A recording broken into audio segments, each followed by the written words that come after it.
Hey, let's play some Starfield. Audio check. There I am on a slight delay on twitch.com. Well, no, wait, it's not a .com, is it?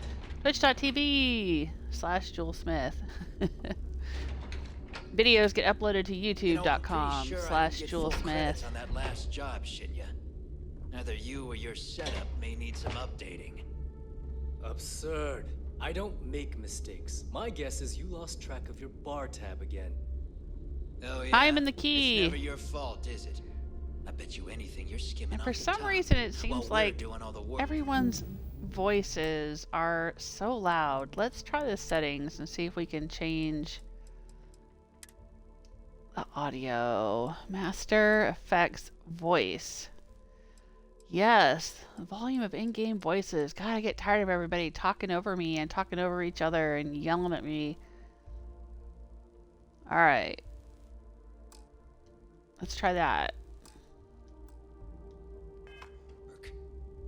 I feel like I got the UC breathing down my neck everywhere I go. Alright, a little bit quieter. Yes, Hey, Stella, how you so doing wise today? of me, considering I have a bomb How's your implanted in my weekend? chest.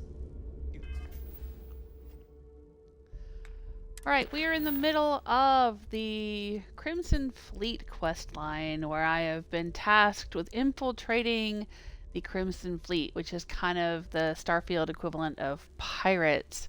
And they are all interested in booty. They are on a treasure hunt. Well, the leader is on a treasure hunt to try to find some kind of lost banking ship that went down. There's also some side quests here. The bartender, Bog, asked me to retrieve a ring from a deserted ecliptic garrison. I don't think it's going to be deserted. I'll probably have to shoot some people when I get there. Breaking the bank. Yes. We broke into the Galbank archives to get information. I've got to go back and report my progress to UC Vigilance. That's the ship that the UC, that's the United Colonies, their SysDef, system defense people are on that ship. They're the ones that are making me do this. Well, I guess I didn't have to do it. They caught me with some contraband on board my ship, and I swear I was just holding it until I could turn it in. I swear. Fingers crossed. Because I'm a Freestar Ranger, and I'm supposed to be a part of the law enforcement faction of Freestar Space. But to be honest with you, even though my background for my character is that I come from the Freestar Republic, I'm kind of bitter about being a ranger because I thought it would be kind of cool, like being a Minuteman and helping to defend the people of the Freestar Republic. But really, it seems like we're just pawns for the corrupt government of the Freestar Rangers. And I don't know if there's going to be much of a chance for me to take down that corrupt government. We already finished the Freestar quest line, and I was able to take down Ron Hope, who was a corporate CEO and also corrupt politician. Ooh, a twofer. But I don't know if I'm going to be able to do anything else about the fact that the Freestar Rangers are a bunch of lazy layabouts who sit in a bar drinking all day when they're not being used to do things for the mayor or the politicians or whatever. I don't know. It's kind of lame. So I'm kind of over it. I like Aquila City. I bought a house there. I actually bought both houses there and turned one of them into a workshop / community center. But I don't know. I'm sort of feeling bitter about the whole thing. So I don't know if I'm going to become a pirate. I kind of feel like the only way to give a middle finger to all of the assholes in this game is to become a pirate. But I don't know. Maybe I'll go do some UC stuff. I mean, the people of the United Colonies are also a bunch of corporate assholes, and there's a lot of rich versus poor class warfare politics stuff going on in this game, and I don't really like the UC either, but so I'm long story short, too late. I think I might stop in the middle of the Crimson Fleet quest line and go do the UC Vanguard quest line just to learn more about the United Colonies before I decide whether or not to actually become a true pirate and side with the Crimson Fleet against them. Oh, Istella's doing good. Enjoying your pirate booty hunt. Hey, Fabrinka, how are you? How are you doing? How's the game going? Well, it's going. I'm doing all right. I don't think I've live streamed for a day or two. I took some time off. But I've just been busy, is all it is. I don't have a lot of time to play video games. And so when I'm live streaming, this is like the only time I'm playing video games, really, right now. I've been trying to record a little bit of another, like a small indie game that I'm playing on my PC. I'm going to record that. I've been recording it in little pieces and editing it together into a video I'll put over on my YouTube channel. But yeah, it's hard for me to squeeze in time to do any gaming, let alone get anything else done. Not enough hours in the day, not enough energy in my body. All right. So I kind of want to do this. This is cool. But right now we're at the Key, which is the headquarters for the Crimson Fleet. I'm sure they'll be thrilled to spend their time auditing all these and I'm kind of just wandering around looking for what I can find. There's a lot of stuff in here. I've been finding some slates, they're called, which have stories and information and things on them.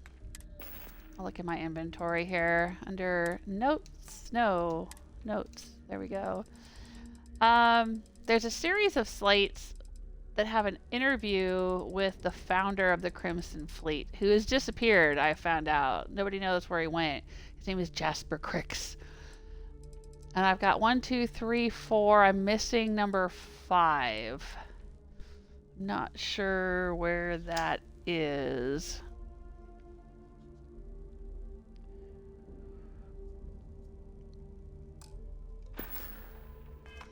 So I'm looking around for that, and I'm also looking around for evidence. I have found a few pieces of evidence, and basically all that is another slate with information that I take back to the Vigilance. You can get work from the boards near the Reckoner's core. Voss will make sure. Yeah, I don't want to get any work in here. There's mission boards here. Is this a mission board? Yeah. If you want to, you can do some smuggling missions or some piracy missions. I don't know if I want to do that yet. It doesn't seem to be required. I don't want to go in the bunks. I already found some evidence. Anyway, there'll be these little white slate things. They're kind of like hollow discs in Fallout. And it'll say evidence. They're clearly marked evidence when you find them. But I've found a few laying around. So I'm going to keep looking and see if I find any more. I came in here to try to get her to heal me. Because I've got that orange effect going on me. Wrong? No, nothing's wrong. I'm just in here looking around. Seeing what you got in here. See if you got any evidence. Always ask for a bigger cut. It's all about making those credits. Okay. First time visiting the infirmary, huh? Let me give you a piece of advice. I was in here. Try You were not to trying. get Oh into no, too I many didn't see bar her. fights. I'm trying to save my dwindling supplies for sale and pirates coming in off of raids. That's right. I talked to the doctor over in the Rock for the Freestar Rangers. I'm practically bulletproof. Are you a real doctor? The only medical supplies I'll ever need are the kind that get me zoned. I'll just say don't worry about me. That's what they all say, until they stumble in bleeding out on my floor. So here's what's what. You need medpacks, curatives, preventatives. I've got you covered. At least as long as my current supply holds out. You need enhancers, legal or illegal? I've got those too. Oh. Okay. You sell illegal chems in a med In the bay? fleet, someone has to do it, so it may as well be me. This way, I've got a good point. idea of who's on what and how much. If they come in for any real medical treatment, I know exactly what I'm dealing with. Fair enough. I'll keep that in mind. Hopefully, that won't be often. Now, if you don't need anything else, I've got a particularly annoying supply issue to deal with. Well, I've got a cargo bay full of medical supplies that were given to me in the course of this quest, and I don't know what I'm supposed to do with them. Maybe I could help you out with your supply issue. Now, there's an offer I didn't expect. If you really want to help, I'm looking for someone who can handle themselves in a public setting. As in someone who knows how to get the job done without shooting up the place. I can do that. I find that shooting up the place gets the job done faster. What about the medical supplies on the Regina? Yeah. I think that's what I've got in my cargo hold. That ship was full of things like cots, flu shots, and children's vitamins. And I can't exactly plug a bullet wound with an Ashta chewable. Okay. Alright. What else can I do for you? I politely requested a list of supplies from Gennady Ayton at the clinic and was told the price of business has gone up. I think he's back on Aurora, and he's upcharging me to pay for it. And if there's one thing I'm not going to do is subsidize his habit. I want you to make sure he delivers my supplies for the price we agreed on, but without raising any alarms. Man, there's a lot of people in that clinic who are doing some side business. I was there earlier trying to get supplies for a doctor on Neon. You'll get supplies, no one will get hurt. Why don't we just steal supplies from somewhere else? But this way I'm guaranteed the highest quality supplies from one of the best medical facilities in the settled systems. Plus, if Gennady does what he's supposed to do, he'll cover our tracks. Alright, I'll get him. Talk is one thing, actions are another. Yeah, talk is cheap, isn't it? Alright, we have a side quest from her. That's pretty cool. Gennady has an Aurora habit. I need help. I can use medical supplies. I bet being a medic in the key keeps you busy. I think most of the injuries I treat are from run-ins with security or civilians taking a stand. But I'd say at least half are just life on the key. Brawls, egos, and plain old stupidity. At least it keeps me busy. That's cool. Alright. Alright, so yeah, she said he had an Aurora habit. Oh yeah. The funny thing is, he's the poster boy for upstanding moral citizens. Top of the class at nursing school, did volunteer work in backwater settlements, a reputation you could eat your food off of. Nobody knows he did it all zoned out of his mind. Nobody except his old boss, me. He said he got clean when he joined the clinic, but now I wonder. Okay. Try not to die out there. I'll try. Alright, cool. Oh, Fabrinka says, I didn't play the UC storyline because I saw on some stream that in their quests are... Oh, right! Yeah. I think you'd mentioned that before. Yeah, I don't know if what you saw were the terror morphs or something else, but yeah, I've seen a few creatures that are kind of spider-like. I mean, I don't think they're supposed to be arachnids exactly, but they definitely look spiderish. Yeah, creepy. Yeah, I just haven't done it yet because I feel like I don't have a reason to do it, or I haven't had a reason up to this point because I'm supposed to be from the Free Star Republic, so I've just been doing Free Star Republic stuff. And the game hasn't really given me a decent reason to go do anything else. Like, I wasn't even going to do this, except that I got picked up eventually when I had contraband on board. So, you know, I stumbled into this. We have that in common. Don't even. Am I carrying any extra inventory? No, I'm actually lightened up quite a bit. Okay. Excellent. That's cool. Alright, let's take a look. Alright, so now we have doctor's orders and retrieving the ring. Okay. I think we can go back to the clinic. We've been there before. Like I said, there was a doctor in the city of Neon who wanted some supplies from there. He had a different contact, I think. I don't think it was Gennady Ayton. I think it was a lady with a different name, but... Alright. And then we also have to report back to the Vigilance. All right, let's do that first. Sure. Okay.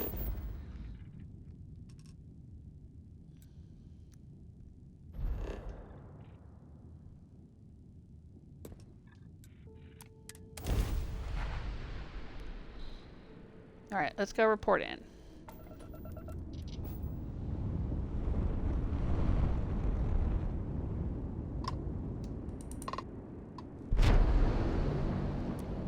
Vessel ID acknowledged. Port 1 cleared for docking. Welcome home to the Vigilance. So far, everybody I've met on the Vigilance has been pretty cool. I mean, you'd think they would be like the Brotherhood of Steel because they're a military outfit. But they've actually all been really nice.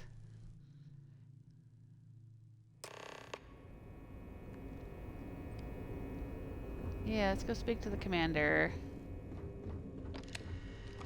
Oh, let's stop off in the brig first, though. There's this guy I met in the brig, and he had one of the best conversations setting up outposts out there. in the game. We talked about conditions in the Lieutenant lock, Toft is which as is this organized as big, they huge come. prison. You can be sure she'll keep our T's crossed. He was curious about it, and I told him I'd bring him back Excuse some me. information, and We'll keep we the chatted brig about ready for he had a any grandfather pirates that you worked there or something. Anyway, hey, As a former convict, you've seen the inside of a cell. Stay out of mine and we'll get along just fine. I have not seen the inside of a cell. Well, okay, I got arrested for stealing some expensive liquor in Neon, but I didn't actually get inside of a cell when you guys found me with the, oh, what was it? Contraband, some kind of robotic thing that was forbidden. But I'm telling you, I'm a Free Star Ranger, and I was just holding that for evidence. That's my story, and I'm sticking to it. I found this slate where Kryx says the prisoners on the lock were tortured. So Oh my it's true. gosh. All my life I've been led to believe the guards on the lock were heroes. But there was part of me that always doubted the story. Even as a child learning about the history from the slates. Thank you for bringing me this. I get that Kryx is about as unreliable a witness as they come, but I believe him. Cool. Why is the history of the lock so important to you? Because it isn't just any history. It's my family's. If you open up a history slate and look up the name Armin Petrosyan, you'll find a hero decorated in medals. Medals he earned for escaping the riots on Suvorov. Oh, wow. Oh. Why was he awarded For medals? helping his fellow guards escape the riots. And maybe that part is true, but it conveniently skips everything that happened before that point. No one ever Right. asks what prompted the riots. It was just criminals being criminals, and that was explanation enough. Exactly. So, is he one of your My ancestors? great-grandfather, to be exact. He lived until the year 2297, 10 years after I was born. Oh, so the riot actually happened a while back. I didn't think it was that long ago, but okay. So, was he one of the guards who tortured Maybe. prisoners? I don't know for certain. But what I do know is when I remember the look on his face, it's never one of pride. The thing is, even as my family rode the coattails of our name, I always felt like something wasn't right about the story. And it always came back to that day in the yard, playing games with my brother. It's the only memory I have of my great-grandfather that sticks. Ooh. Tell me about the memory. See, this is a really cool conversation. This guy's got some great dialogue. I love this. It was about a week before he passed. Me and my brother had the house to ourselves and were playing a game we called Prisoner's Run. It was a simple game. We drew a line in the dirt, and the object was for the guard to keep the prisoner from crossing it. But on that day, my brother came to the yard with an added surprise. He found a chest in the attic, filled with goodies. A baton, a uniform, and a medal to serve as prize for the winner. Wow. The uniform from his work as a prison guard, or the medal he got from escaping the riots? I'll say the medal. Indeed. But as boys, we didn't connect the dots. After all, why would something so precious be stuffed in the attic? But when our family returned, I knew something was wrong. My great-grandfather didn't say a word, but behind his eyes I could see it. The shame. No one said anything to either of us. But the next day, the uniform and the medal were gone. At the time, I never understood why he kept those things buried in the attic. Now, it all seems so clear. That doesn't mean your ancestor was a bad man. He could have still been a hero. Your ancestor was at best a fraud, at worst a torturer. Whoever your ancestor was, doesn't matter, you're not him. I'll say that. I appreciate the kind words. I suppose that's the lesson I need to take from this, even though right now, it's hard to feel anything but shame. Either way, thanks for talking this through with me. I don't know if I'll ever know what really happened on Suvorov, but at least now, I have something beyond the family myth. Man, he's got such a great voice, too. And as our superior officer, that makes us all neat freaks. You're talking about him right in front of him, dude. He's sitting right there. Have some respect. Don't be talking about your superior officer. Thanks right again in front of for him the or time. behind his My back. family Get out of history here. is complicated, so it's nice to talk about it with someone. Sure, anytime. Commander Ikonde Some is of the the heart guards and don't soul take of kindly to UC's the staff. prisoners. I'd But we follow should him try to the maintain ends some of the balance. galaxy. Okay. Until next time. That's it. That's all I can talk to him about. Oh, man. I like him. I really like him. God, that voice. That story. I mean, it's cool. It's cool. I wish more stuff in this game was as well written and compelling as that. And well acted, too. Have we picked up anybody else? I know I've brought more evidence in, but we've only got 2 jerks in the brig here. Is there anybody upstairs? I haven't picked anyone else up. Aw, man. I keep bringing back evidence. They're not arresting anyone. The heck? Alright, maybe I gotta go check in. Let me go check in. Maybe they'll say, oh, we got somebody else now, and then they'll show up in here. This way.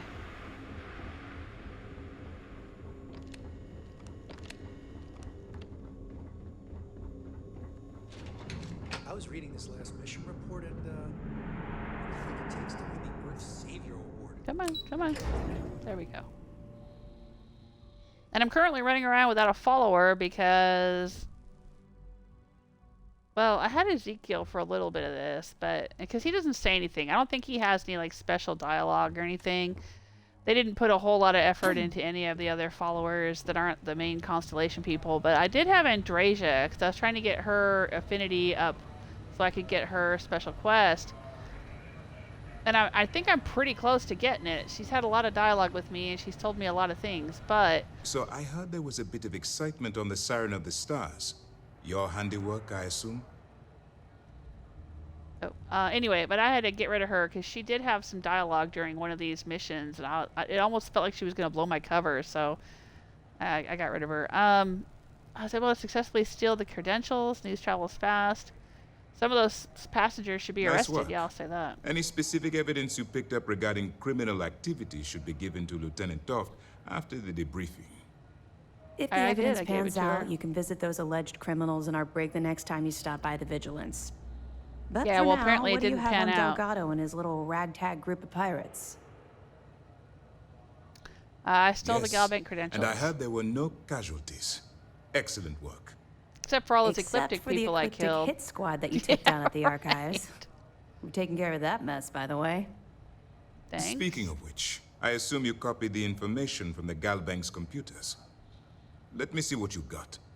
So the legacy Why went down was at the Bannock hit 4. squad there? Bannock 4. Why does that sound familiar, Toft? Bannock 4 is an EM-class gas giant, sir. There isn't a ship in the fleet that could safely get near that type of world. Tagato will figure it out. I feel like they've hit a dead end. How did you know all of that? The Bannock system was the site of a significant battle during the Narian War. I had to do a research paper on the subject at the Academy. All right, well, Delgado's gonna figure it out. It sounds like you admire that lunatic. I don't admire him, but he's been clever. I'm simply warning you about his resourcefulness. Call yeah, it whatever bitch, you back like. off. It doesn't change the fact that Delgado is still a murderer. Your best buddy has killed every single one of our previous informants. I didn't say he was my best buddy, bitch. Even if Delgado has an immediate solution to the EM problem, there's still the matter of tracing the Legacy's transponder signal. All right, they think something called a comm spike will solve the problem. Aren't you concerned that I'm helping them get closer to Kryx's legacy? Of course I am. I'll say that. We don't really have a choice in the matter. There are no shortcuts. The route you're taking to secure Kryx's legacy for the Crimson Fleet is the only one at our disposal. If you suddenly change your behavior, they'll know something's wrong. I realize it's difficult, but I urge you to stay the course for now. In the meantime, thank you for we'll being formulate understanding. a plan to ensure the Crimson Fleet doesn't get their hands on that money. All right, but who sent the hit squad after me from the Ecliptic? Because you guys are the ones that hired them to fight me and to attack Naeva's ship so that I could get in Naeva's good graces. So, like, did you hire them to go after me in Galbank, or did somebody else do that? And how would they know I'd be there? This doesn't answer any questions. It just raises more questions. Okay, they want the comm spike. They have information about the comm spike? Damn it. I said he was resourceful, but you guys didn't listen. No, you shouldn't be familiar with it. It's a highly classified project. It's an advanced signal decryption and tracking device that the UC Navy's been working on for years. How the hell did the Crimson Fleet find out about that? They got there people must be an everywhere. Information leak somewhere, sir. It's the only thing that makes sense. I'll see what I can find out. Fine. This is what we're going to do. You keep playing along and go after the comm spike. Lieutenant Toft and I will see what we can find out about Bannock 4. All right, I'll report back with evidence. Aren't we going to warn the UC Navy? Are you any closer to convincing the Council to attack the Crimson Fleet? Are we going to warn the Navy? I don't see the point. The Crimson Fleet apparently has a pipeline of information flowing from somewhere within the UC military. Any attempt to move the comm spike would be a waste of time. We need to play this close to the vest. Okay, all right. Are you any closer to convincing the Council to attack the Crimson Fleet? My superiors are stubborn. They aren't going to authorize an attack on the key based on my flights of fancy, I've been told. We need more evidence that all the Crimson Fleet's plans will result in them actually getting their hands on this fabled cache of credits. Well, what's illegal about that? I mean, if it's abandoned credits somewhere, I mean, I know technically they belong to Galbank, but I mean, big deal, right? Sure, I'll report back with any evidence. I mean, it's not like they're murdering people. We'll see who gets to Kryx's They're just stealing some money. Okay. Cool. Meet Naeva and Jasmine on the key. Okay. But first, I'm gonna go try to pick up the medical supplies and the ring. And if there's anything else I need to do. Oh, right, we need to visit some landmarks on Earth, too. Are we in the Earth system right now? I don't think we are, no.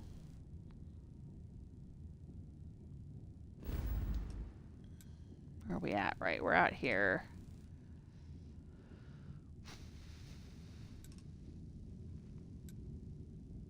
I don't think I can fast travel from here. I think I've tried it before. I have to go get in my ship and actually... do what Commander Ikande says and you'll go far. You know, disembark. Undock.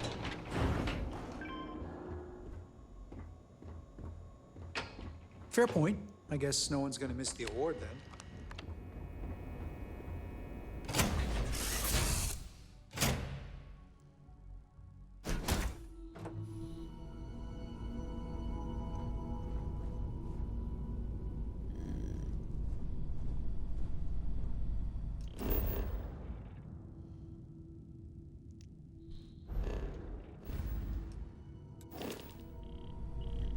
I gotta go up here to undock, I guess. Oh, nope. What was that? What's that? I don't think that was me. You guys need to pick up all this mess everywhere. I keep finding books laying everywhere. And coffee mugs and stuff. Stop leaving your crap all over the place. We're on a spaceship. Dang it. Let's keep things tidy. Look at this.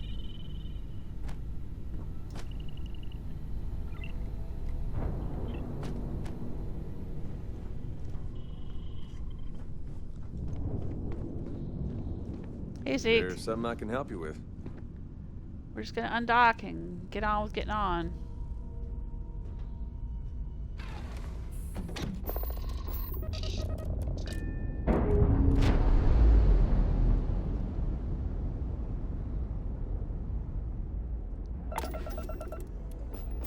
All right.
Welcome to the clinic. If you have a medical emergency, please use priority docking.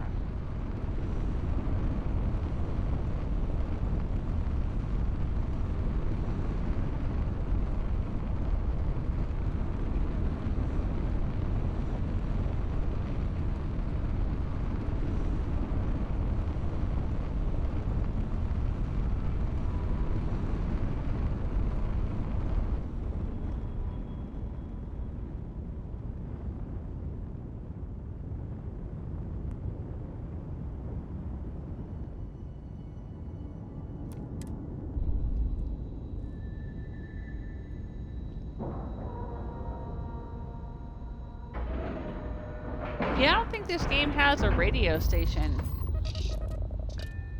I mean, not that Skyrim did either. They had radio stations in the Fallout games, but I'm just kind of surprised they don't have a radio station in this game, even if it was just classical music or something, you know?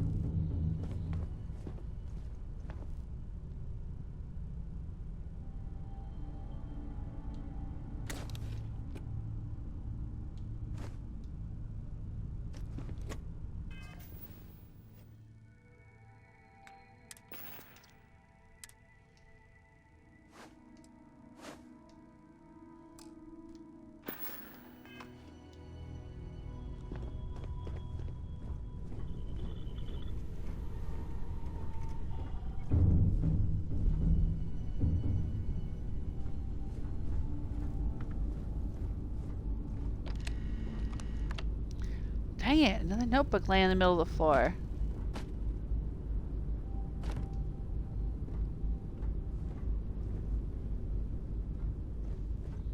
Here's another notebook laying on the floor.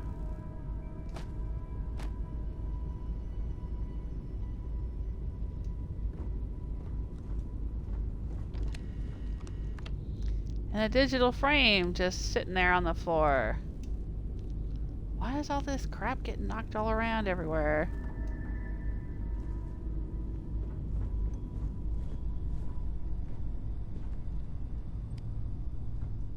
Where did Andrea go? I was going to take her with me. Alright, well, screw it.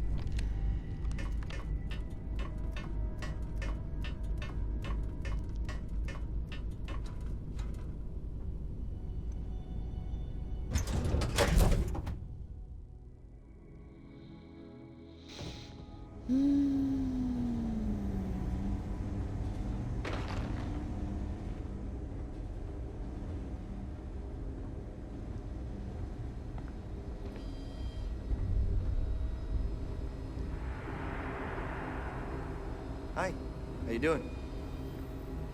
Hi, we have another security person here? Freestar Security. Oh yeah, I think I saw him here before. Okay, yeah, there's a few of them around. There's one there too. Okay.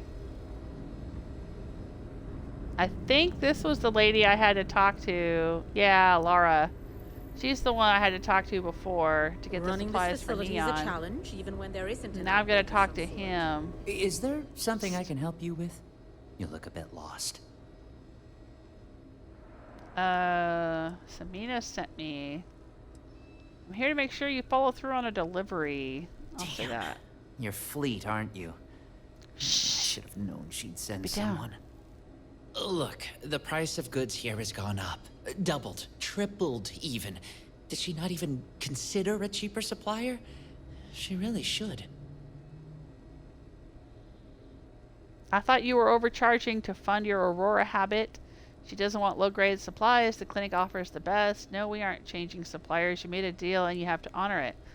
I'll mention the Aurora habit. Samina told you about that, huh? Well, I get why she'd think that, but that's not it at all. I was trying to nudge her into ending our partnership, using the only language the fleet knows. Creds. It's just, I hear about people getting treated or dying all the time due to run-ins with the fleet. How does it all shake out in the end? I don't know. Either way, it seems like I end up with lives on my conscience. Well, if you're in a moral dilemma, let me help. I don't need your help. We're done here. I'm going to try to persuade him. Advice from the fleet? I doubt it. Yeah, you can rest easy knowing the supplies are still being used to save lives. Samina would make good use of them. Not like the people out there making the next cocktail to get high. Fleeter people too? Don't all people deserve help in your book? I can't argue with that. I don't want to deny anyone help that truly needs it. I know you'd like to help me if you could. Do you really want your fleet connections exposed? You'd lose your job. Yeah, that's true. I hear you. I think you've convinced me. Still, I can't believe I made a deal with the Crimson Fleet. I've stashed the supplies in the storage closet just around the hall. Here's the key. Just try not to let anyone see you. I want to keep this as under the radar as possible. Okay.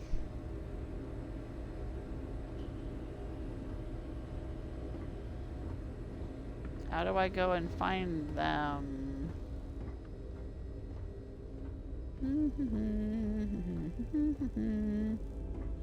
I'm just gonna use the vending machine, get some marshmallow treats. Yum, yum, yum.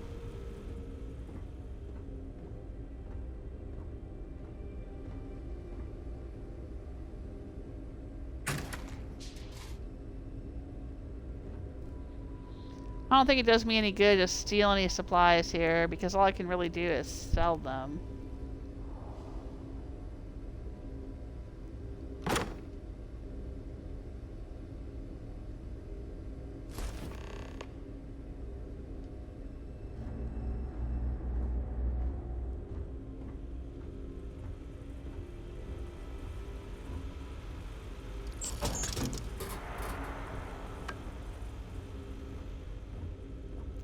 Cheddar snack crackers? It said it was marshmallow treats. I don't want cheddar snack crackers. Alright, whatever. I'm just buying it as a cover. In case anybody asks me why I'm back here. I was just buying some cheddar snack crackers. We get okay, the bye. cases no one has ever seen before or doesn't know how to treat. Holy shit. What? Is it my mask? Does my mask freak you out? My mask seems to freak everyone out. Alright. Done with that.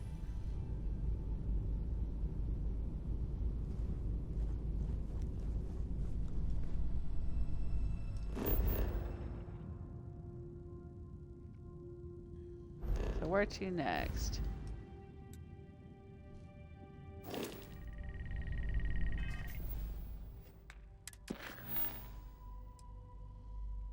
Okay, go back to the key, go back to the key. Let's go do this one so that we have this as well, and then we can turn all of these in at the key.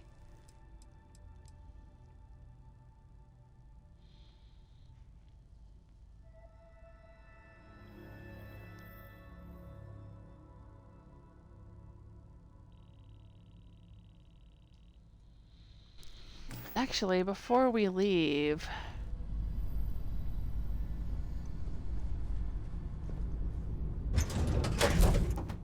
one more thing I want to check.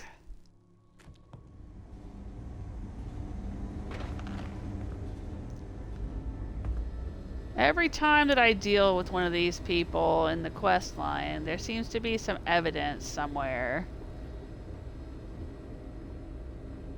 He didn't give me any. I may owe Samina my career, but I hope she doesn't make a habit of this.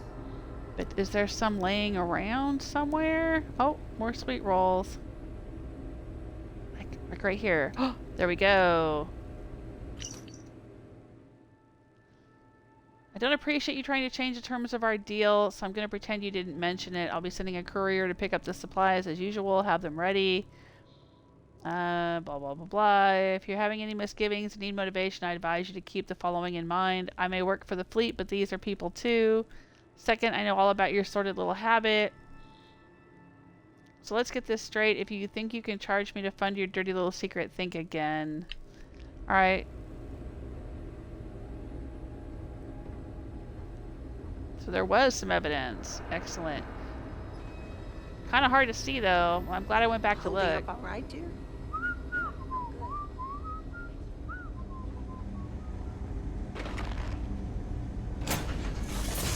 It's like when we went and visited Adler Kemp and he had a Slate sitting behind him too. Did you need something? Oh, well, I was going to take you with me, but I'm already done now. Maybe I'll take her with me when I go... Hey, Zeke. When I go into the ecliptic place.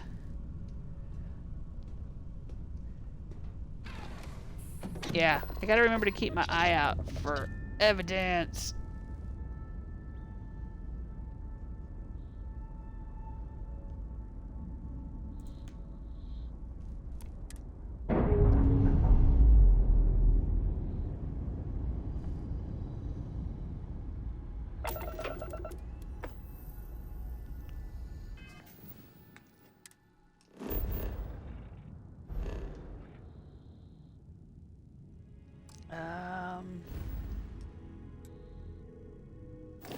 Hang on. Yeah, I don't want to return. I want to go retrieve Maddie's ring at the deserted ecliptic garrison. Bog asked me to recover a ring that belonged to a woman he loved from a man named Clay Dietrich. I need to travel to the deserted ecliptic garrison on Rana 3 in the Rana system and retrieve it. Alright. Let's do a save. We haven't done a hard save in a while, and I don't like to rely on quick saves.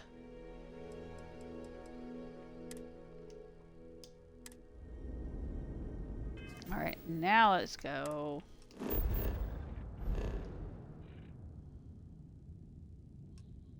what else is here? A ship.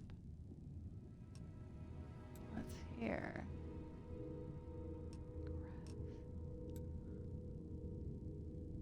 Samati. Interesting.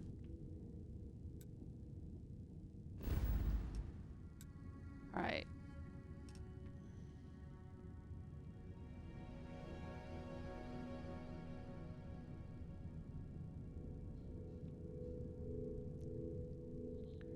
Ooh, it's way out here. Oh my god, dude. Level 65? How in the world am I gonna... Look at all these worlds out here. Level 50, level 75, level 45. Oh my gosh.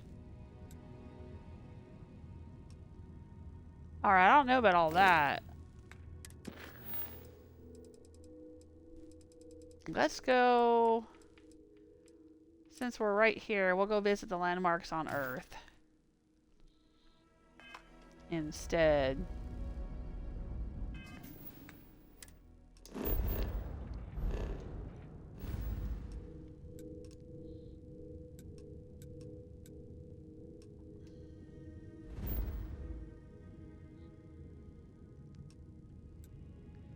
Go back to Earth.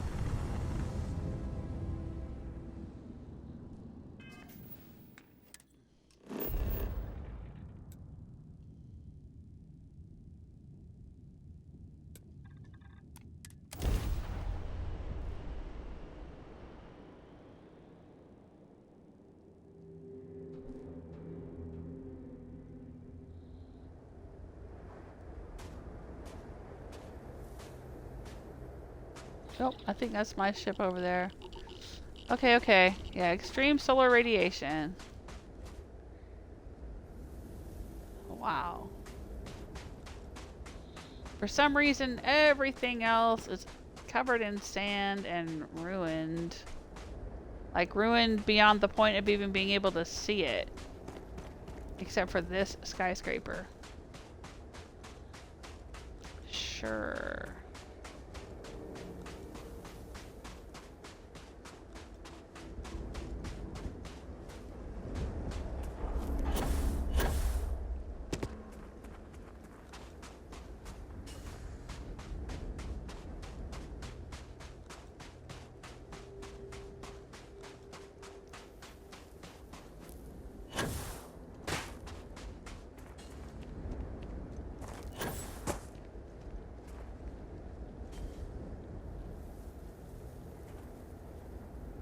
Oh, it's over there.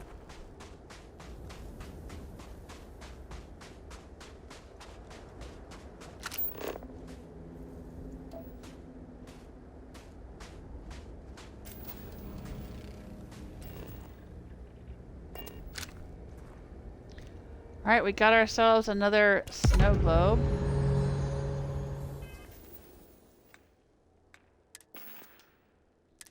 Let's take a look at it.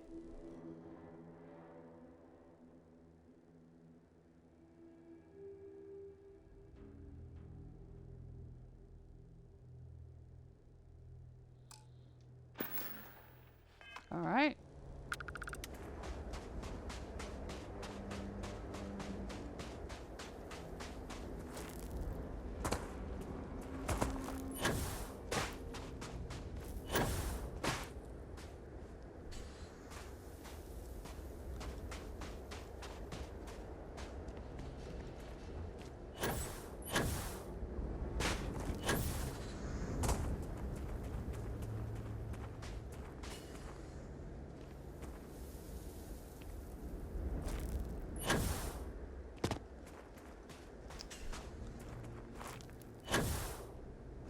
can't even like get close to that.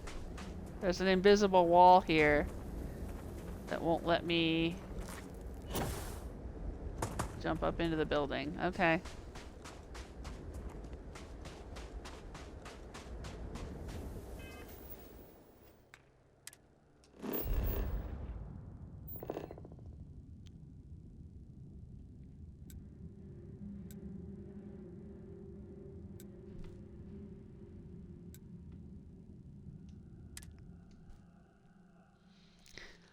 I'll just fast travel instead of running across the desert.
Alright, there it is.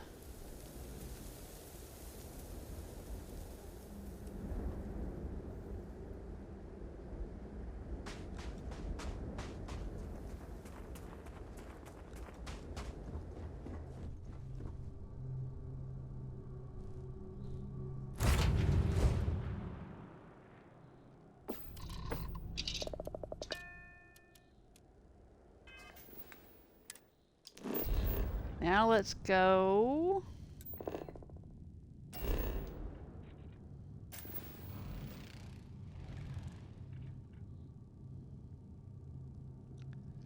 Land over here at the Osaka landmark.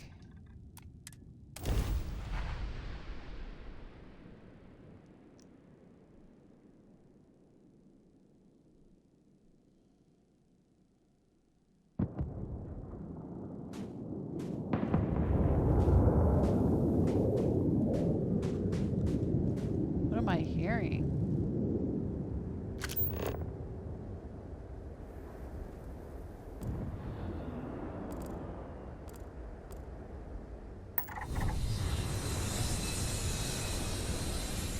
Oh shit.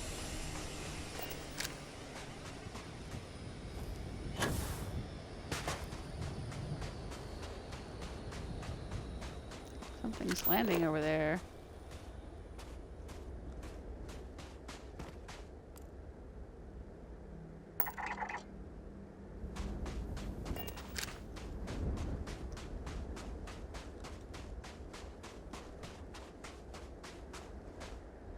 Why is there a quest marker there?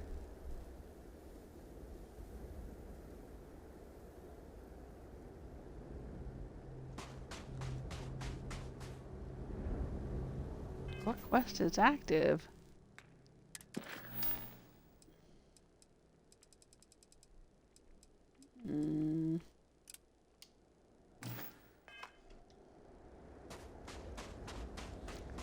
That's weird.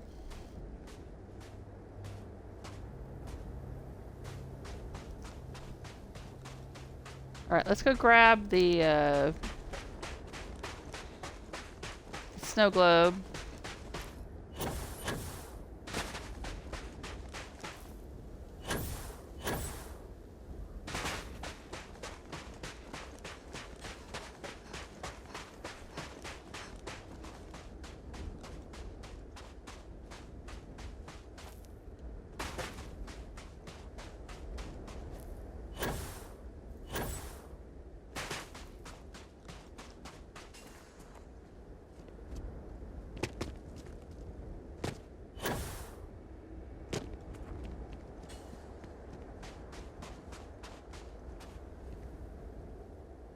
Osaka, snow globe.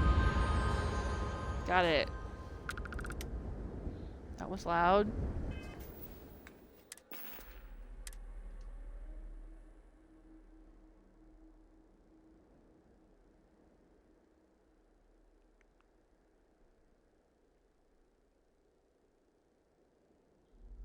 Okay.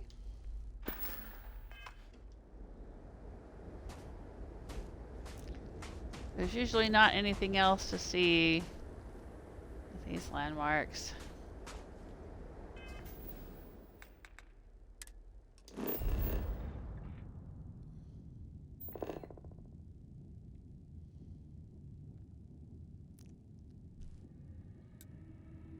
Yeah, there's a ship landing site over here.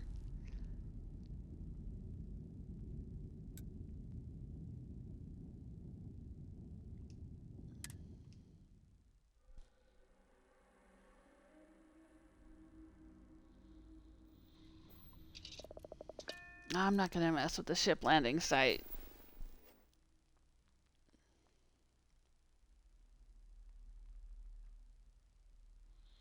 Let's see. All right.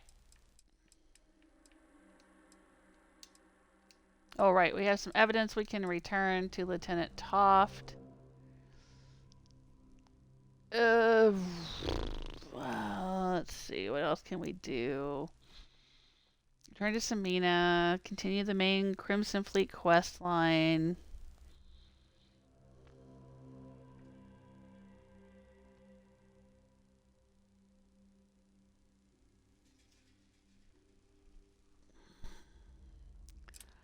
All right, let's do this one.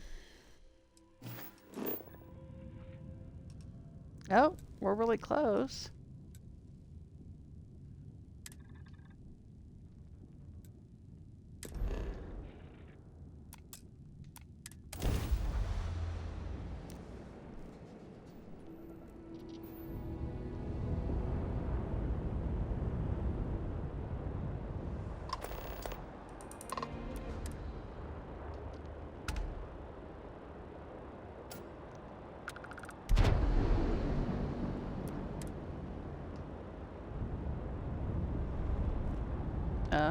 Can I hail them?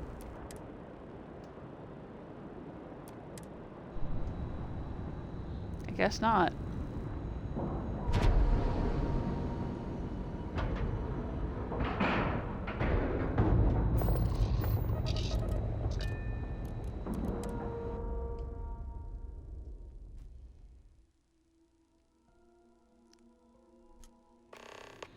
I usually hail before I dock just to be polite. Power from beyond. What are they having me do? What the heck?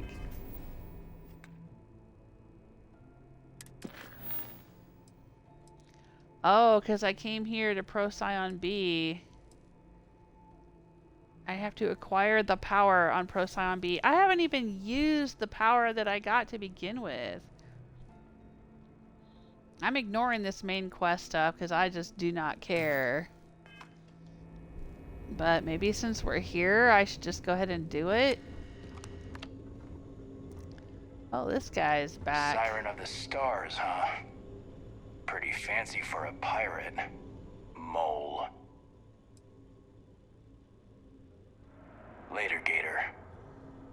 I don't know what that guy's deal is, but he seems interesting. Can't get much out of him, though. Yes, what? I'm here to return evidence. This mission is going to the commander appreciates the sacrifice you've made. Going. I have evidence. Glad to hear it. Let's see what you got.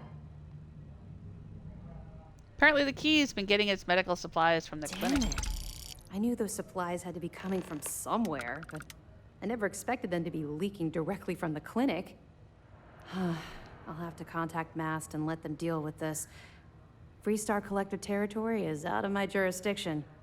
Anything else? Nope, Okay. That's it. Fine, fine. I know there's more out there, so keep on it. Okay. Do you know where the comm spike is being developed? That information is classified, so even what I do know, I can't divulge. Now, I realize as part of this mission, you'll probably end up finding out anyway, but that's besides the point. For the sake of your cover, it's best you work with whatever information the fleet gives you. Okay. What can you tell me about the comm spike? I know as much as you do. I wasn't briefed on this particular device. But if the fleet wants to trace the Legacy's transponder signal, they'll need something beyond the decryption tech we have currently. If such a device exists, it's likely being developed by the UC. Let me know bye. if you need anything else. Nope, that's it. Bye-bye. This mission will be tricky. The comm spike will be heavily guarded. Trust you can without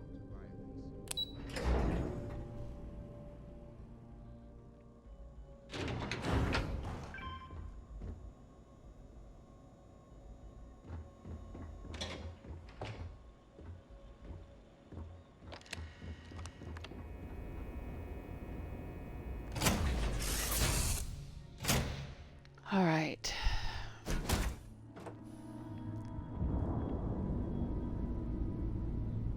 Now what?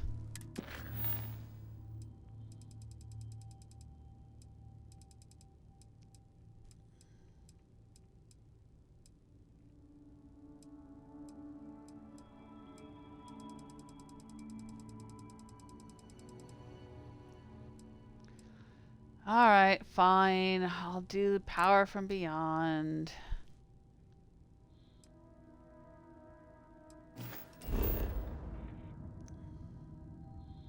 There's a scanner anomaly up here.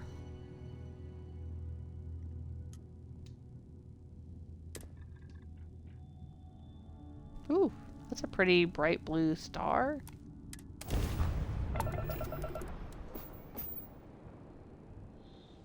Oh, shoot.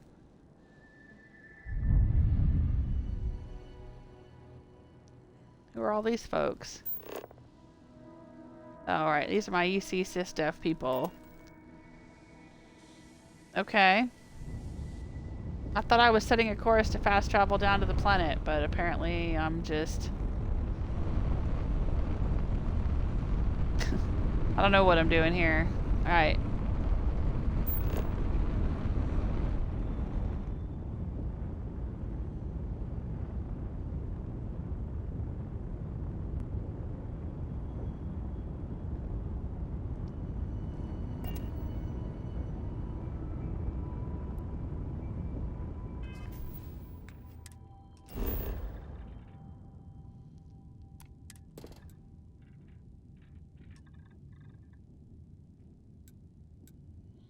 Yeah, I want to land here.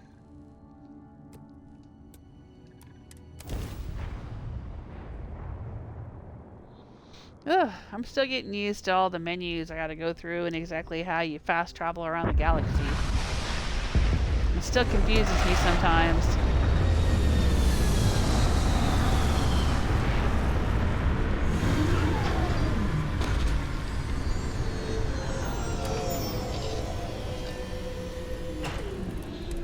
Like, we were already right here.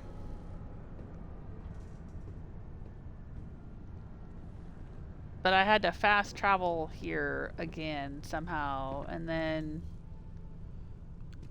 land. I don't know. Hey, Andrasia. Yes? Come with. Ah, hello. Are you ready to head back out? I look forward to it. Since you're my constellation person.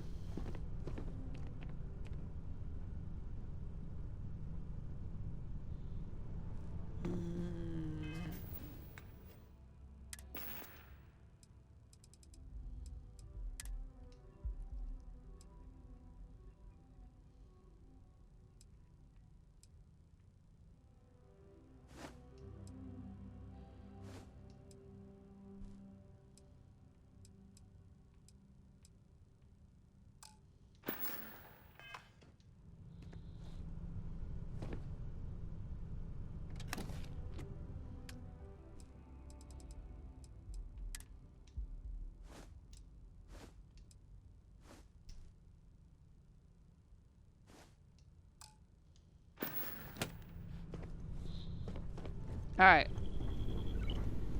Let's go, Andresia.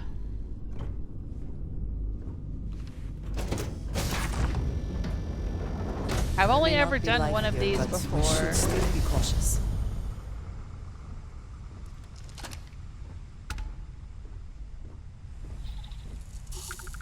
Extreme ambient heat.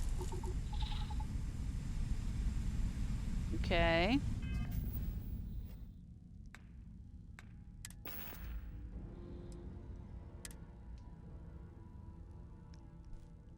Does that count as radiation or thermal?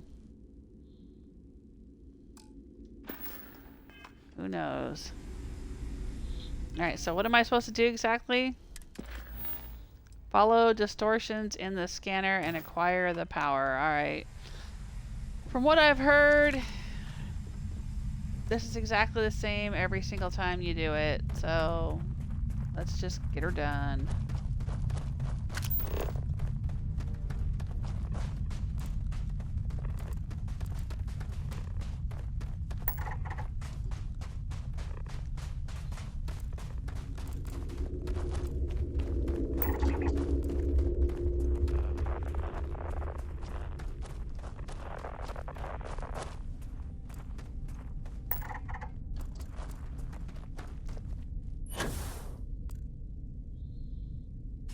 Ooh, this is a floaty planet. Not much gravity.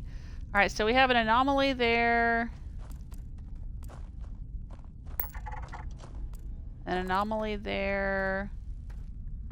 An anomaly there. And an anomaly way out there. Okay, which one's closer? And we have that temple there. That's probably where we're going to go acquire the power. I've got the power.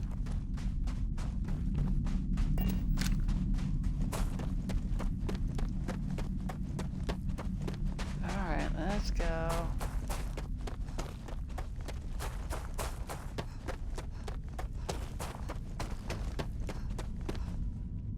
Oh. Big old crater here.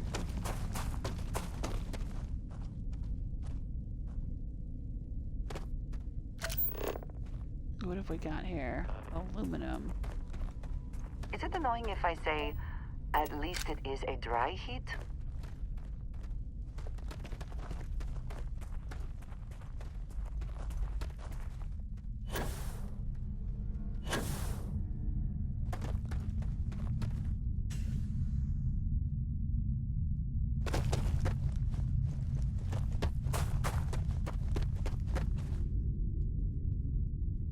Oh.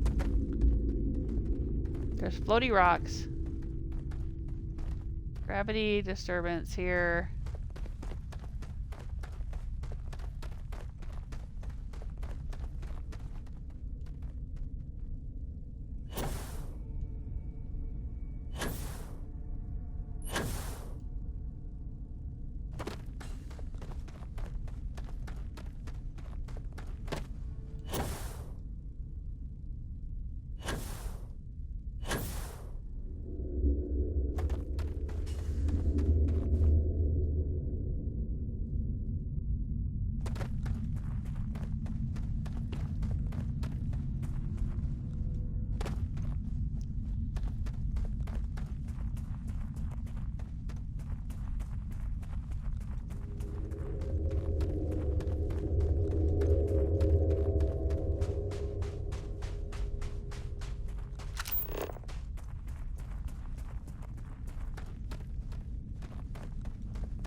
Scan this location to uncover information related to what?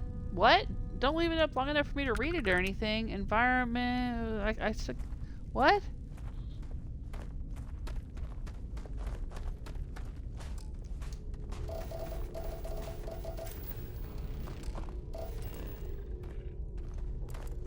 Oh, here we go.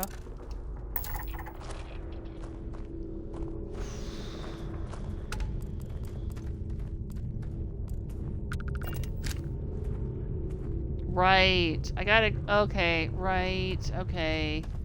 I gotta go to each of these locations and scan them. Hello? Can I walk through here? Oh, that was cool.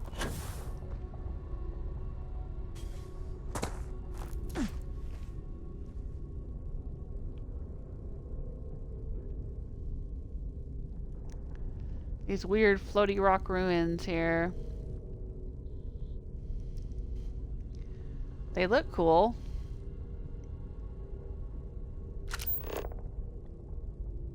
Alright, there's another one. I guess we'll go to this one now.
My feet don't even have to touch the ground.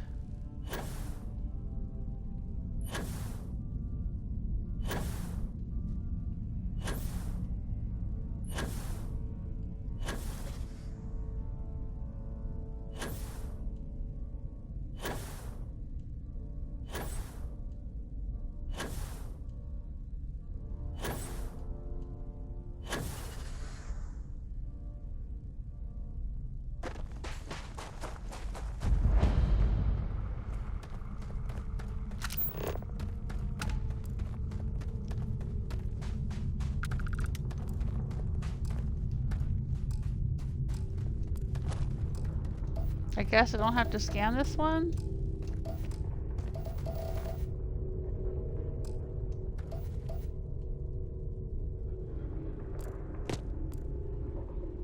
What's out there? Another anomaly. Natural. Another anomaly? Really? Way out there?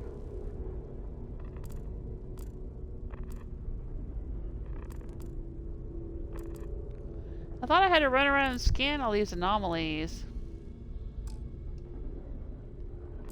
But I guess not. Let's just go back to the temple. Get the power.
Uh-oh. A little bit of lag there.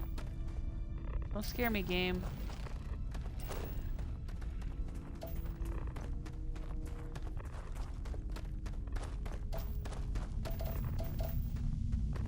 What does your scanner reveal? That there's helium here.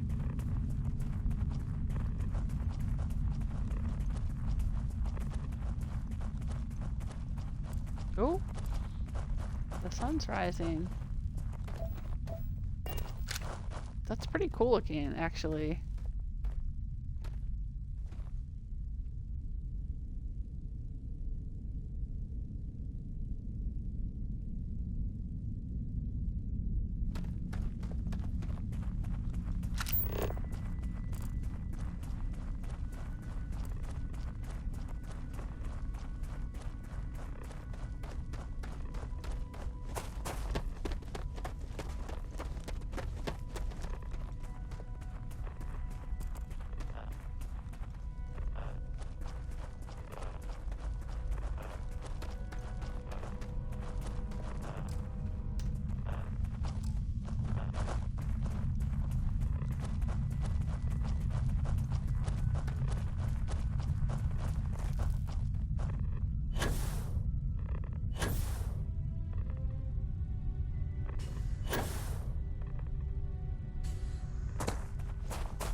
Did we already look at that one?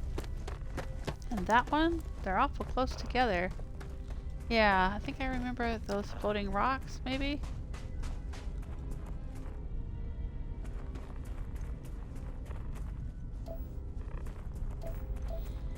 No, that one looks different.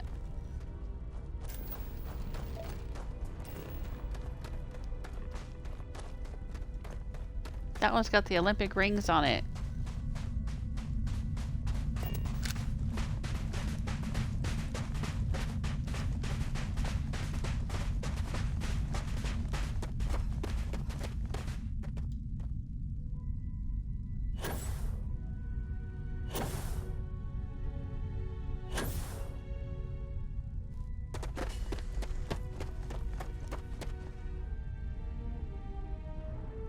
Wow.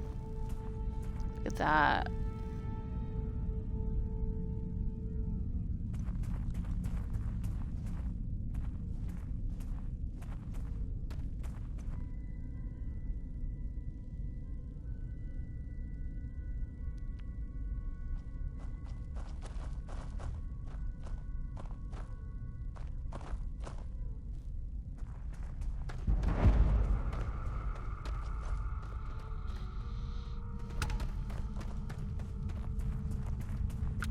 Okay, so I do get XP for everyone that I go visit.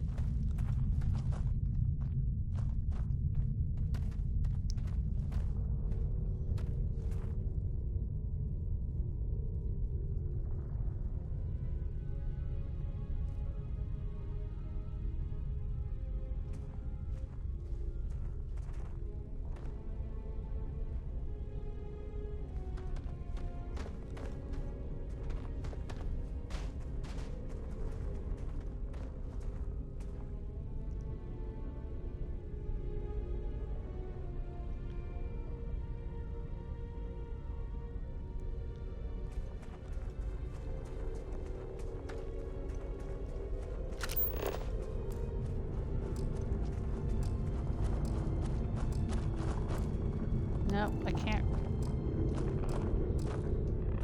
scan it.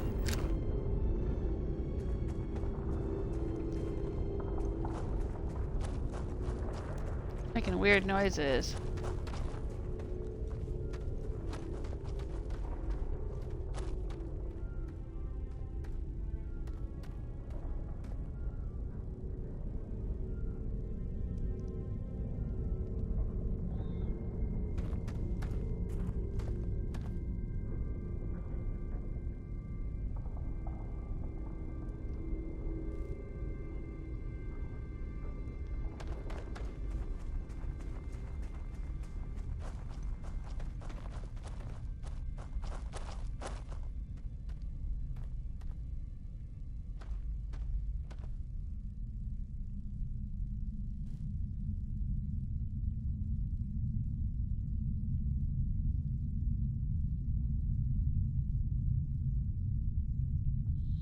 I mean, they do look really cool. I'll give them that. They look really, really cool.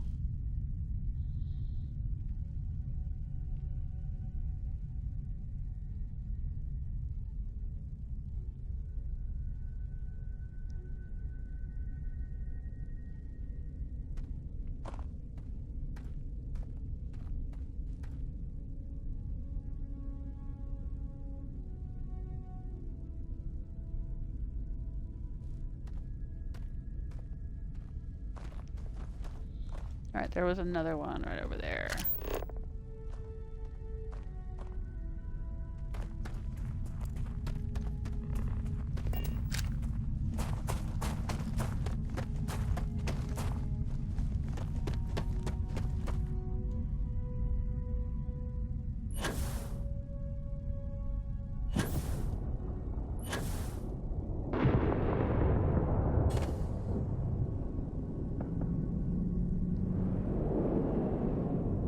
Hearing something. It sounds like a ship taking off or landing. Oh shit, it is. It's the Starborn.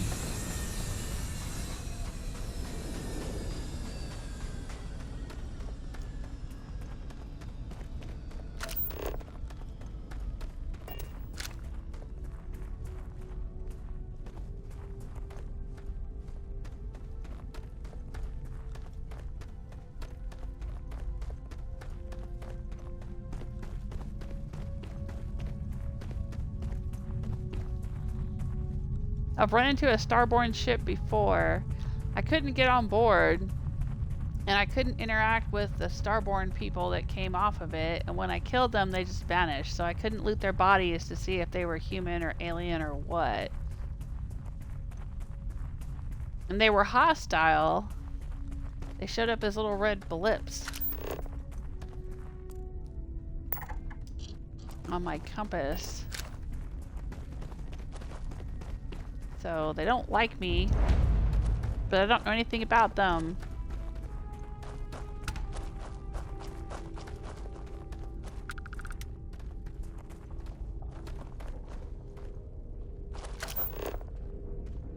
More of that calamite.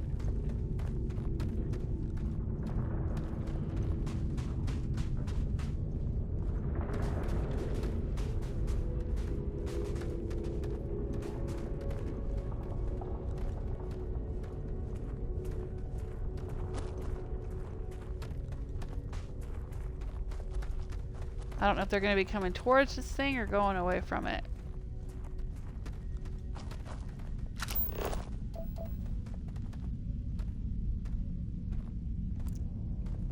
They're pretty tough assholes to try to fight.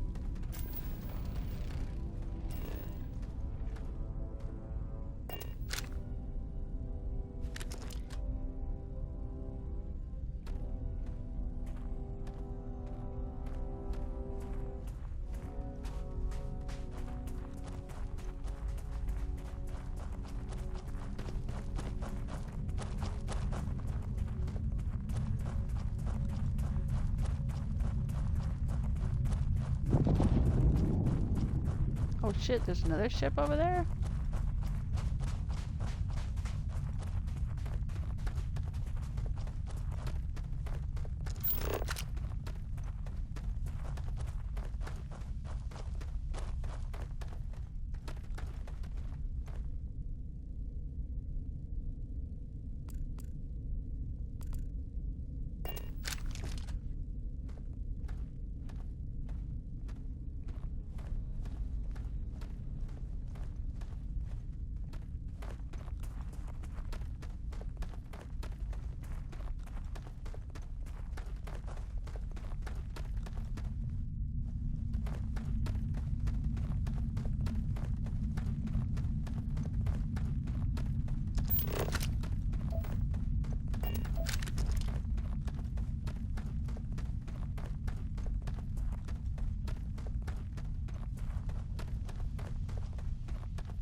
I doubt I'll be able to get on board this one.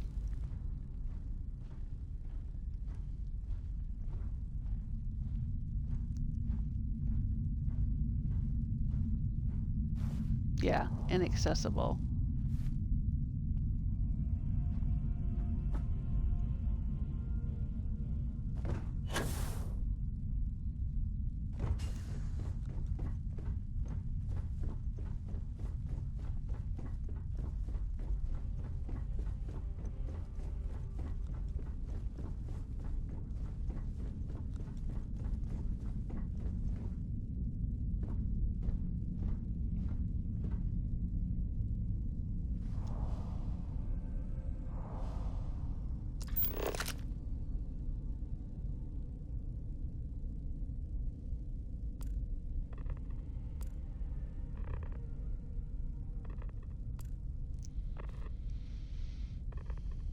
I don't know where the Starborn on board the ship went.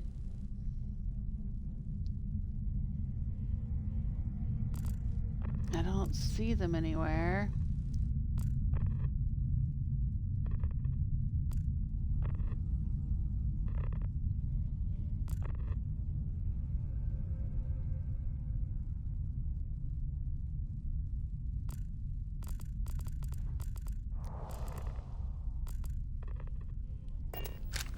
Alright, well, let's head for what I think is the temple.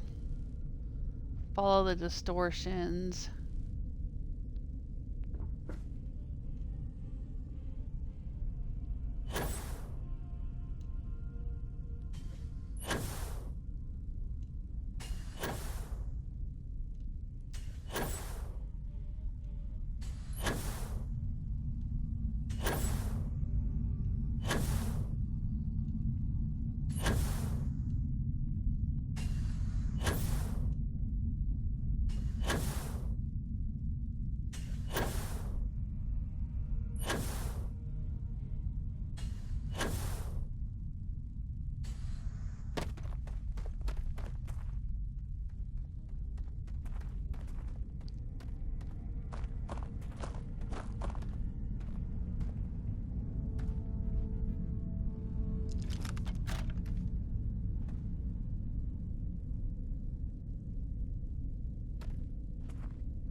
Keep your eyes peeled for Starborn, Andrasia.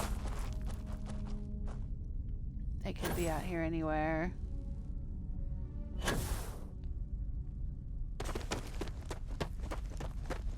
Maybe they'll be at the temple, try to keep us from getting inside.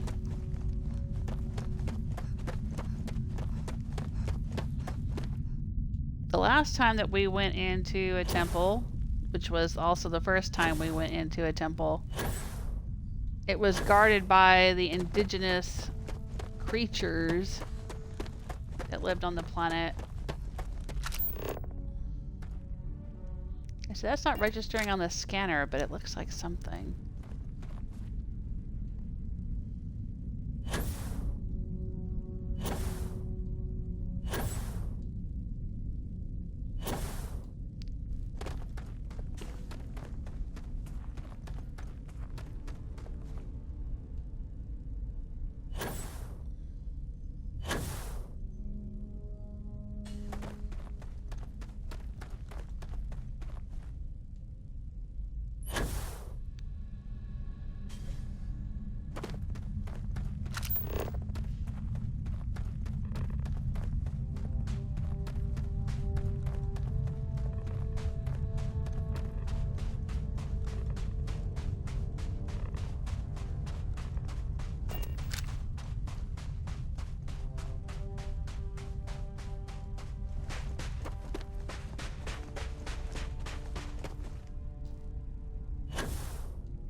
So we want to go in the direction of the scanner interference.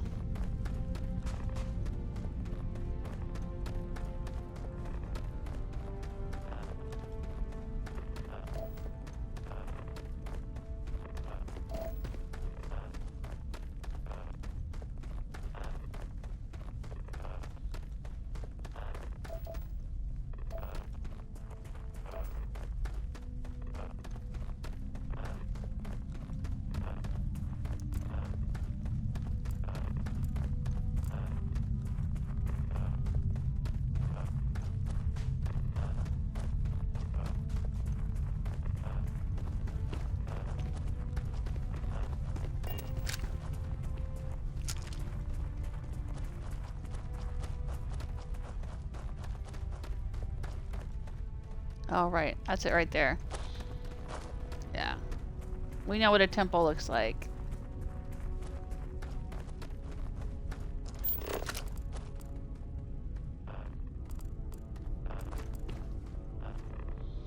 Okay, so I guess we've been to that one already. It says I can fast travel there.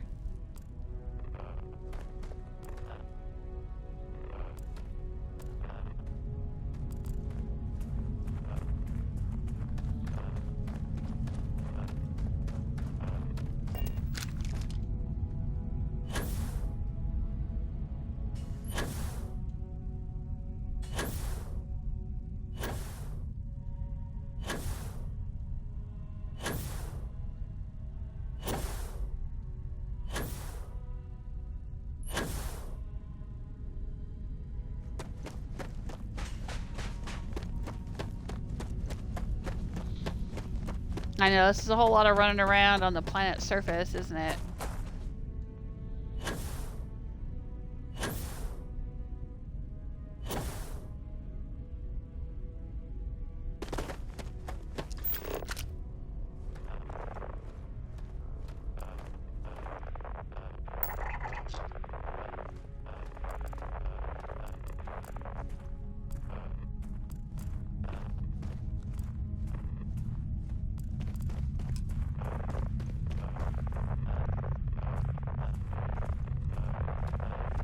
Alright, it says I've followed the distortions on the scanner and found the temple. I'm gonna do a save. So I don't have to do all that running all around again.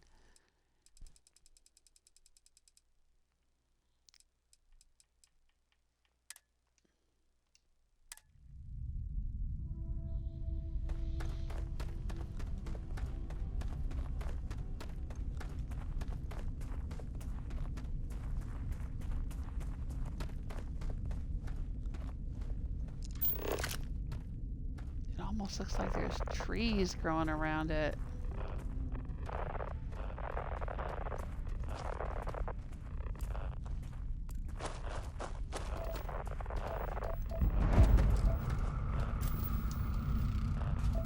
Temple Zeta. Think about how the Great Serpent works through House Baroon. And I wonder, does he work through the Starborn as well?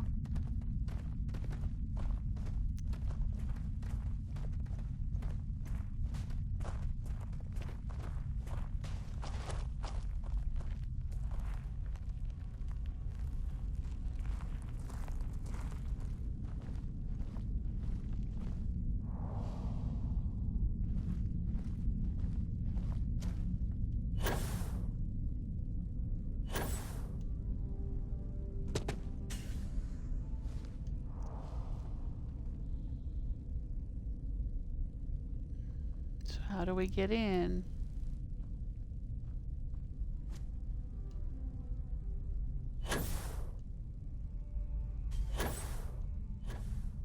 Over here?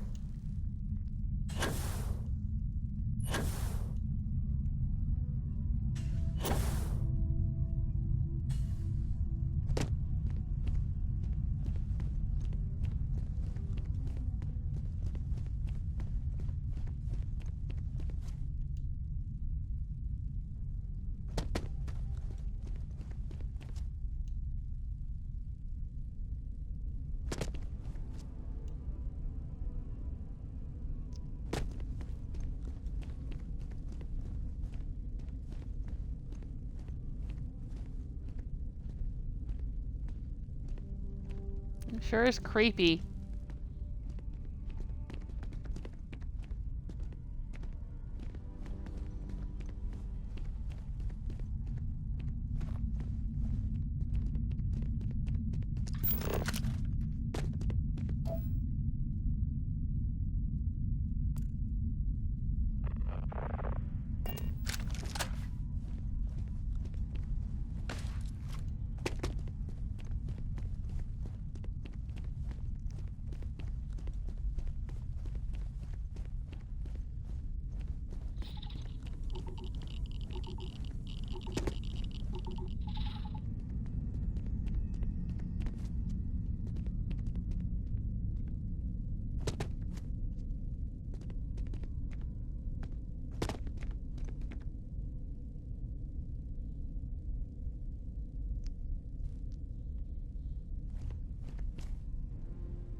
Alright, this might be where we get in.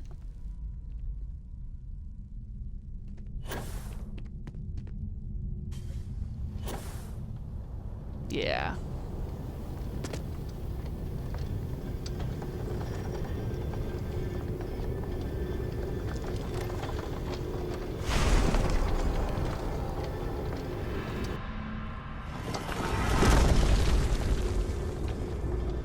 How have these things gone unfound?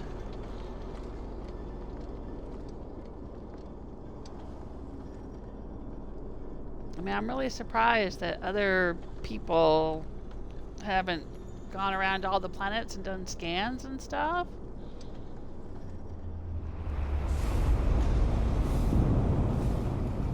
Of course, I guess they don't show up on the usual scans, right? Isn't that kind of like part of the plot?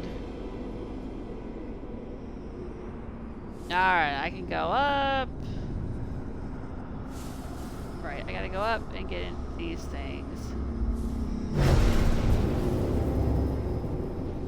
I gotta fly through the sparkles.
Here I go.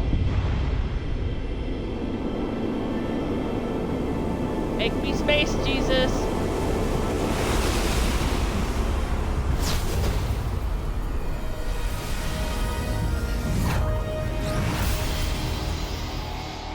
Show me the vision. Read the Elder Scroll. This is what Constellation has been for. This place is Starborn. Whoa.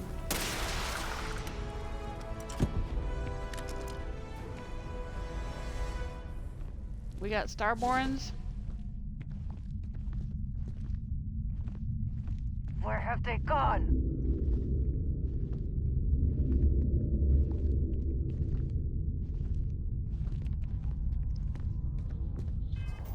What power did I get, though?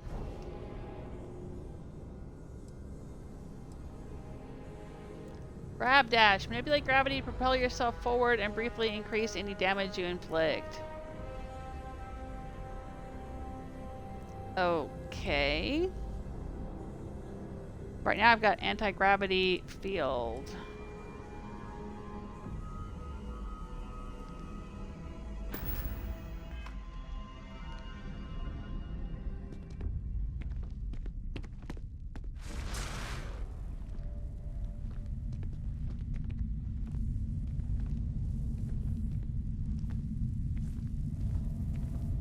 Cowards.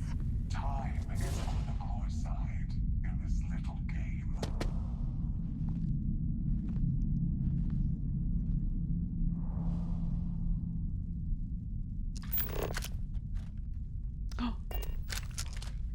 I can see him.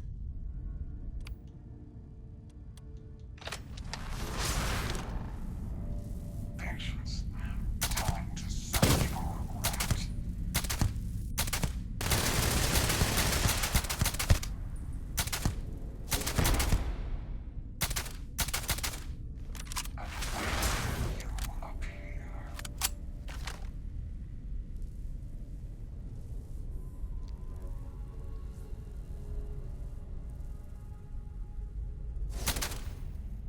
Oh, dang.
Oh, it's a Guardian Zeta.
Oh.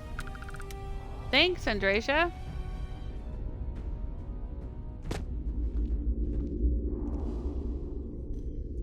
She got the killing blow, I guess. And I got some quantum essence.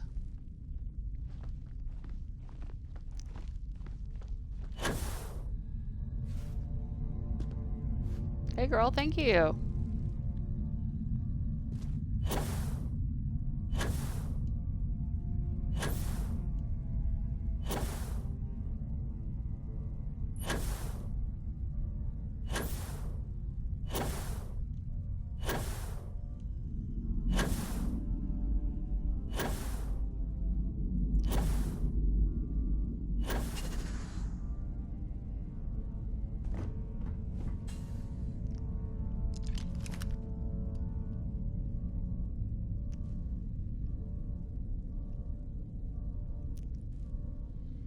Ride the little merry-go-round here. Ride the Starborn merry-go-round.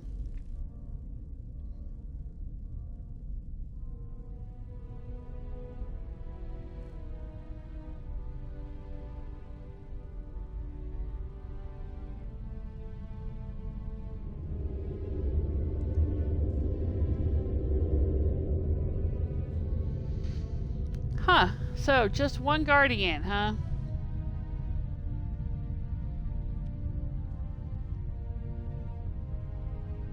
Sure wish I knew why they were guarding it. Why I'm able to access it. And why they don't want me to have it.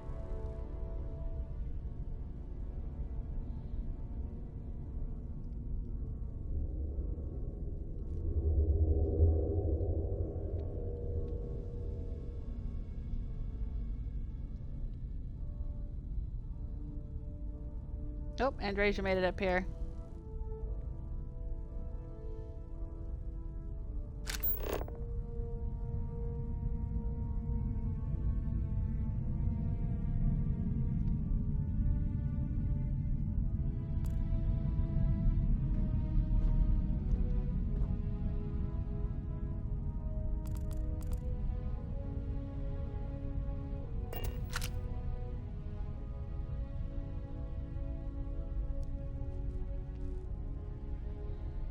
That's pretty cool.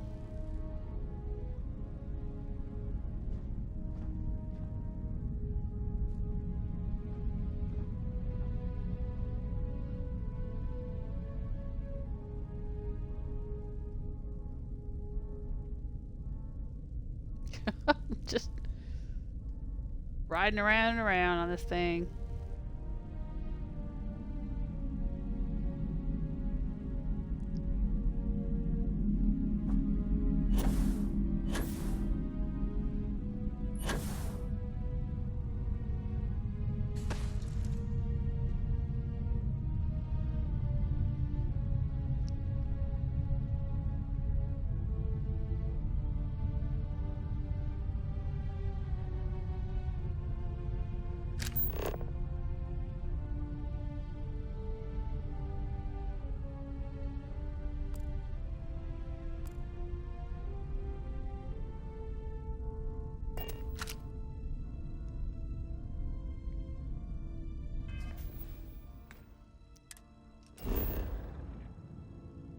Alright, let's look at the surface map.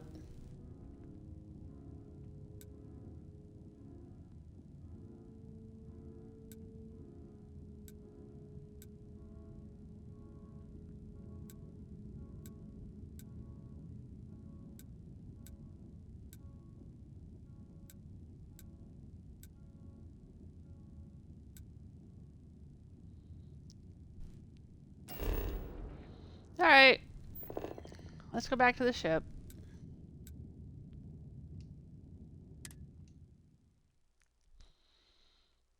Cool, I have another power that I probably won't use.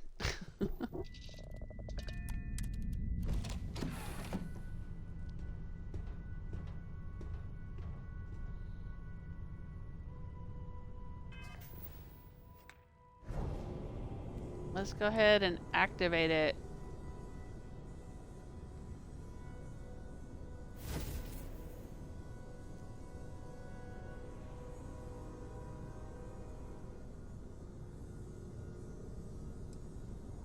It says 7 undiscovered temples. Does that mean 7 temples are in places I've been before and just haven't discovered them? Because it looks like there's an awful lot more than just 7 undiscovered powers, you know? I'm not sure what this means by 7 undiscovered temples.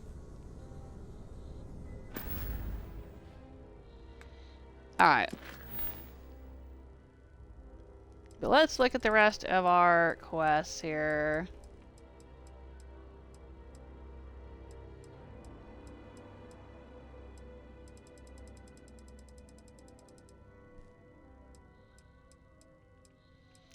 He wants me to go way the heck out here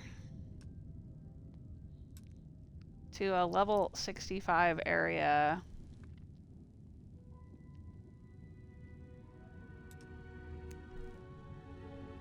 That I've never been to before. Alright, so let's go ahead and go back to Kryx then and check in.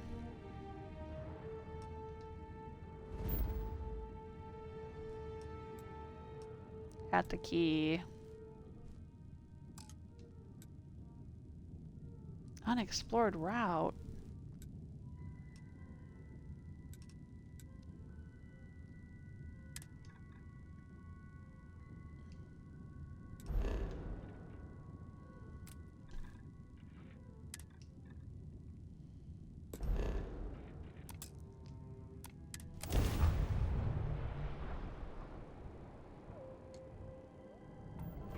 Maybe it was just too far for me to jump. Hold your current speed and heading while we scan you for contraband.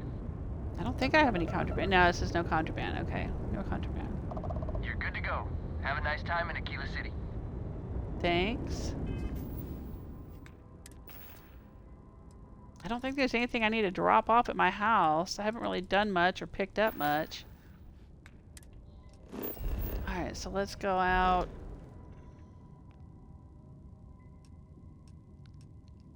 What's this? Sensor contact.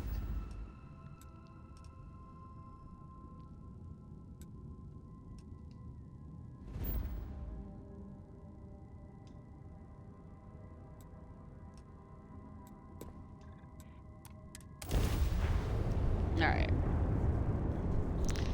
Let's jump back there and turn in a few things, I guess. Hey, Aaron! Aaron Silverhand says, in due time. Related to artifacts, you get a temple for each artifact. Oh, okay. There's a bug, and it always has 2 extra temples, so it's only 5. So, yeah, that sounds about right. I think I have found 5 artifacts. Hey, Claus, how you doing?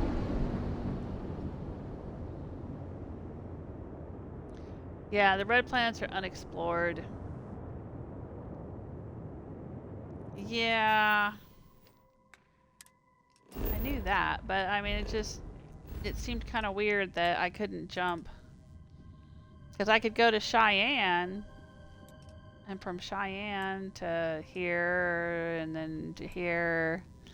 But I guess I couldn't do that. I mean, it's not in 2-dimensional space either, so that's probably part of why it's a little bit confusing.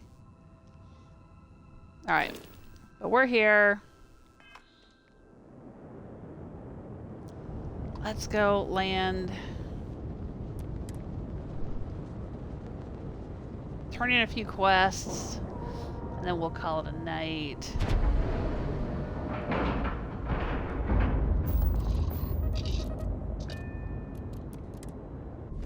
I don't know what I'm wearing. Let me check my check my clothes. Gotta keep my cover. We gotta dismiss Andrasia. Yeah, I want my pirate swashbuckler gear.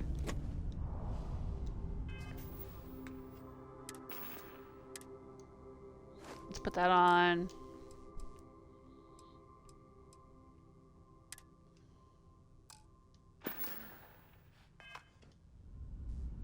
Let's tell Andrasia to stay on board the ship. You look well today. Thank you, Zeke. You're looking fine as ever.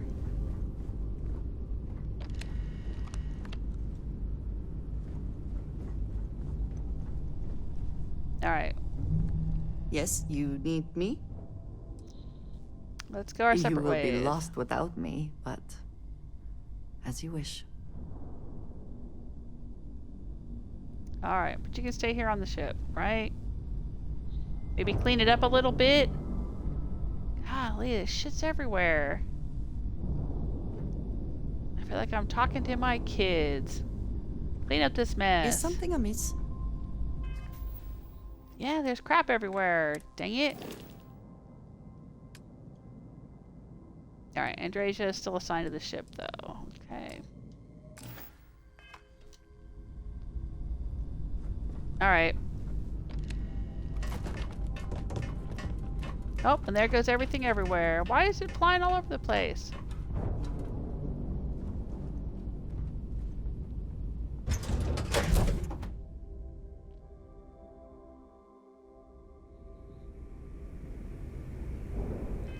Alright, we've got a couple of things we can do here. Let's return to Samina and tell her what's what with this doctor's orders quest and wrap that up.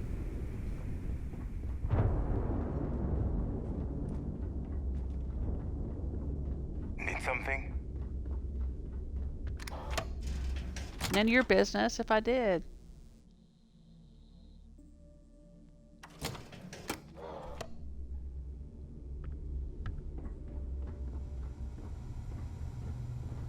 Rook?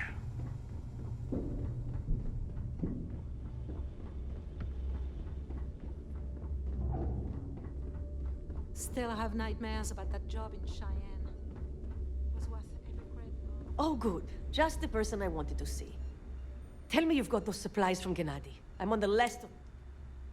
Yep, they're all yours. Everything's accounted for. No damage. I'm impressed. I might have to make this a regular thing. At least it's one way to get guaranteed supplies. I only need to determine Gennady's limits. I'd hate to break him. He seems like he's about to break as it is. If he's not up for it, I can always steal more supplies. The Secret is waving a gun in his face. I can be very persuasive. I'm sure he'd continue to cooperate. If he's not up for it, I can always steal That's some. the way, isn't it?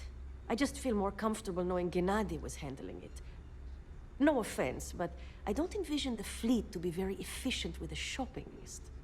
Well, I'll arrange your payment so you can get out of here. I appreciate the help. Okay. Ooh, 3,800 credits and some XP. Thank you. And we found some evidence while we were out there. So maybe that Gennady guy will be in the Brig next time we go back to the Vigilance. I don't know.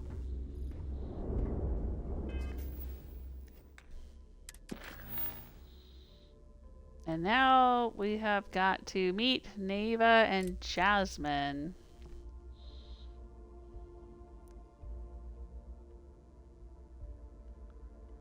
Okay, Aaron's saying you can do that route now in one jump.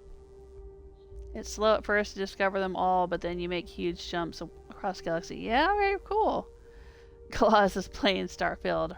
Alright.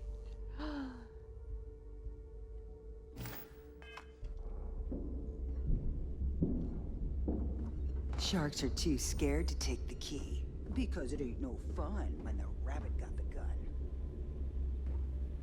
That's the bar. That's the bunks. Need to have Aludra take a look at this kinetic. Recoil's off.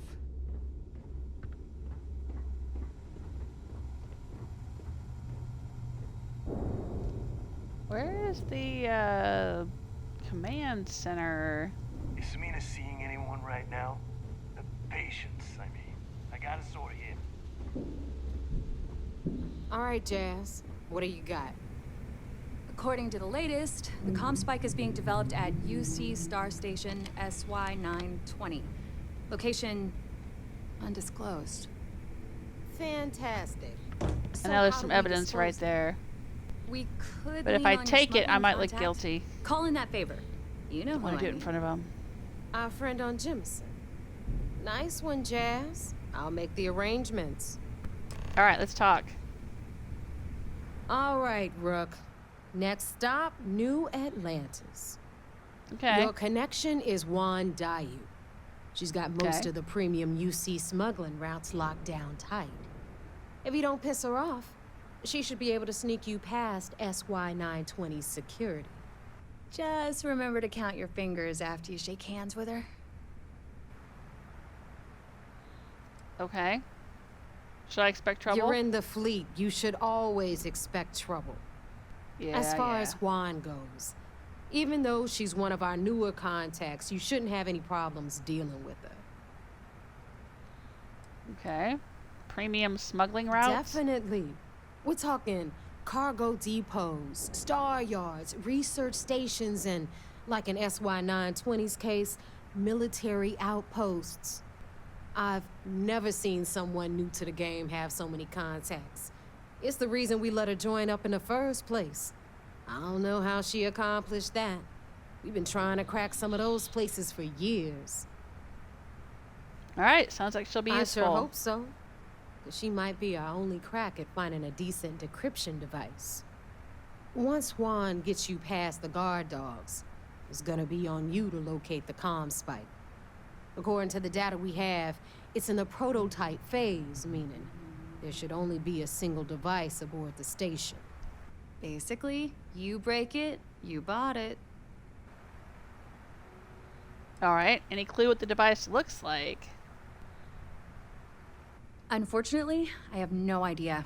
Like Naeva said, it's a prototype, so it could look like anything.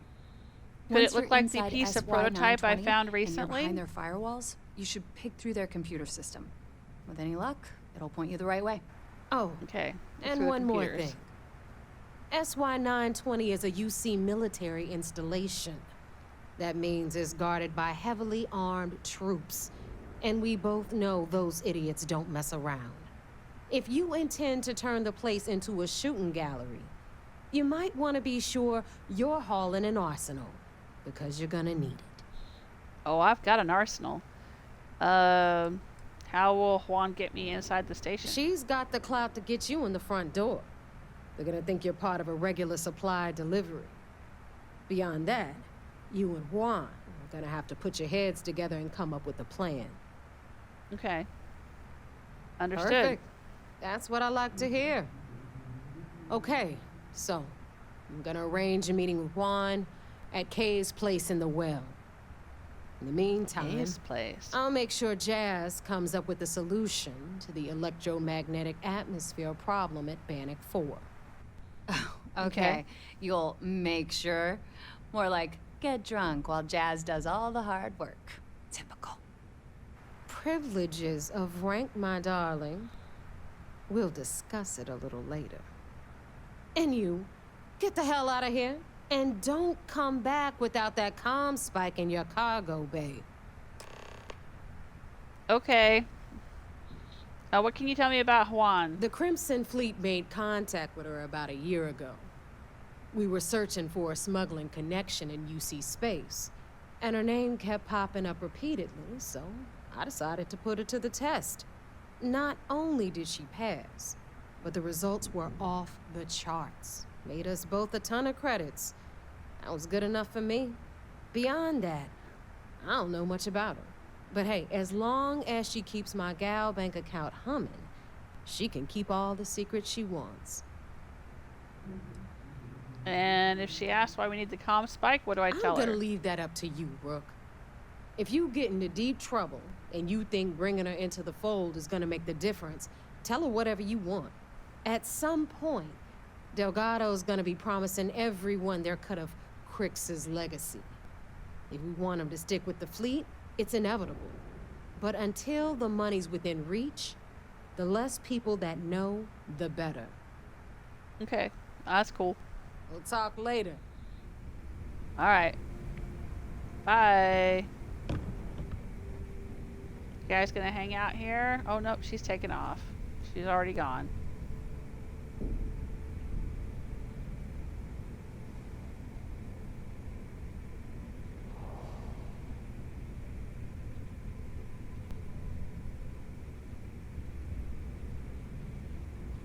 Oh, she's out there.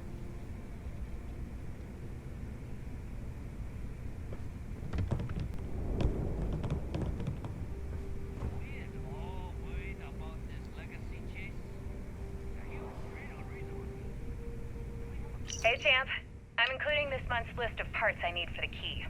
Don't bust a gut. It's hefty, but I know you can handle it. I'm gonna need a lot more than usual this time. I'm planning to overhaul the entire electrical system before it completely shorts out. Oh yeah, thanks for sending over the key's reactor specs. I can't tell you exactly why I needed those.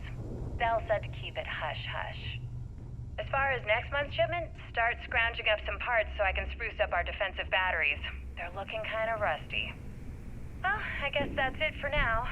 I'll have my people in New Atlantis drop off the payment at the spaceport. Just make sure you aren't being followed. We wouldn't want the UC to know they're providing replacement parts to the Crimson Fleet. Alright. Found some more evidence. I can take that back to the UC.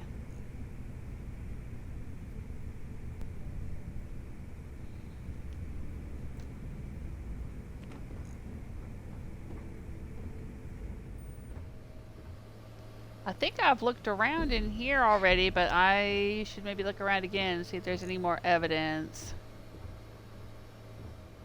that I missed. something just laying around. I know I found the Kryx's interview thing in here.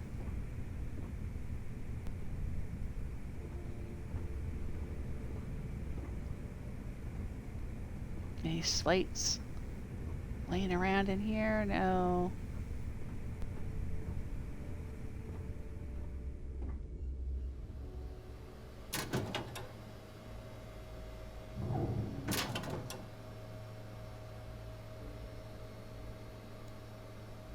Oh, there's credits in there. I don't know if I can take those credits or if people will get mad if I take them. Are you looking to start something? Because I'll finish it. No, just looking for evidence.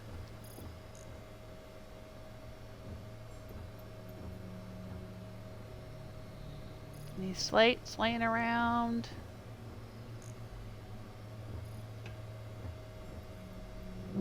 Nope, those are just notepads.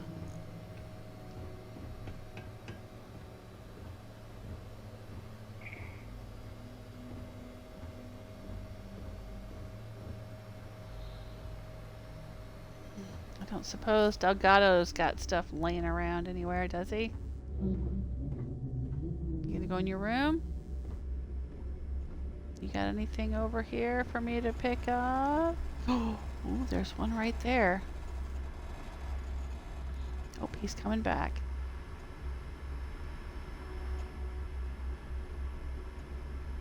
It doesn't say steal, but I just don't want him to know that I'm taking it.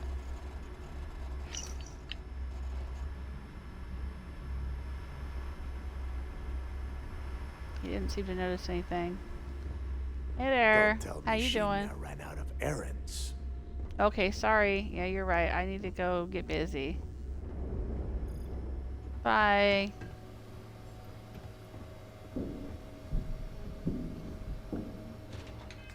What did I get? What did I get?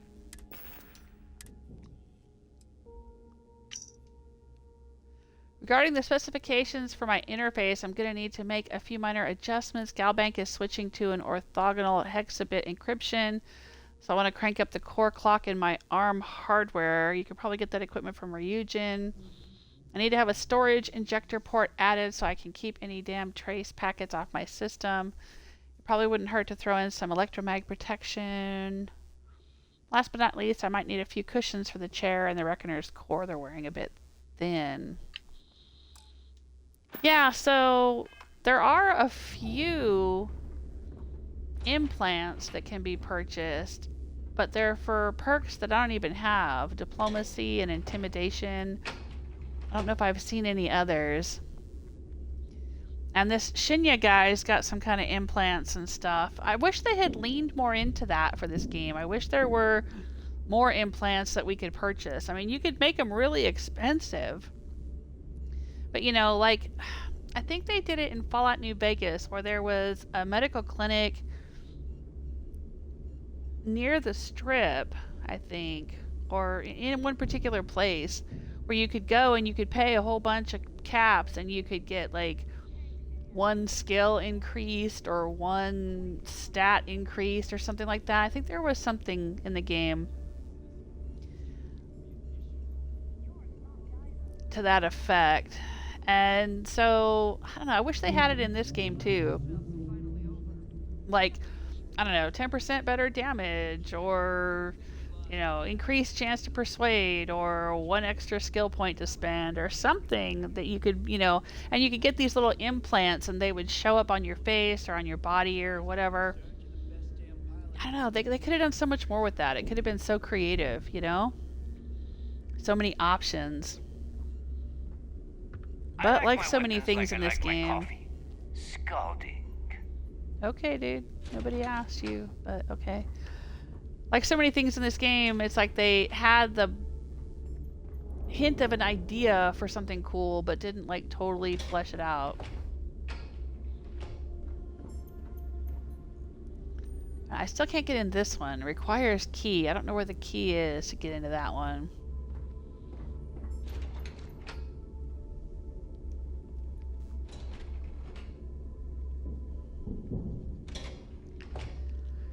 But alright, we've got quite a bit of evidence. back. We gotta go meet someone in New Atlantis. I'm gonna go turn this evidence in.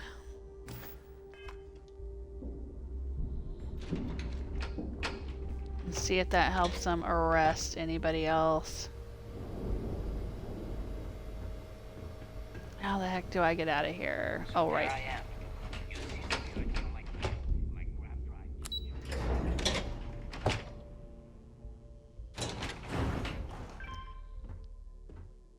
Oh, hey! It's my dude. Hey, Mathis. We're gonna run this place someday. You promise? No matter what, I've got your back. I wish you did. I wish I could have him as a follower. God dang it. I like him. I like him a lot.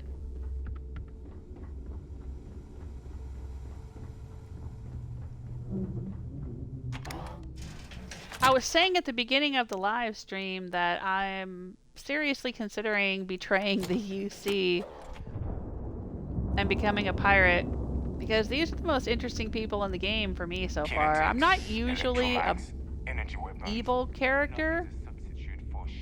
That's not really my thing. I mean, I do sometimes do an evil playthrough of games. I did an evil playthrough of Skyrim where I became a member of the Dark Brotherhood and a vampire and stuff.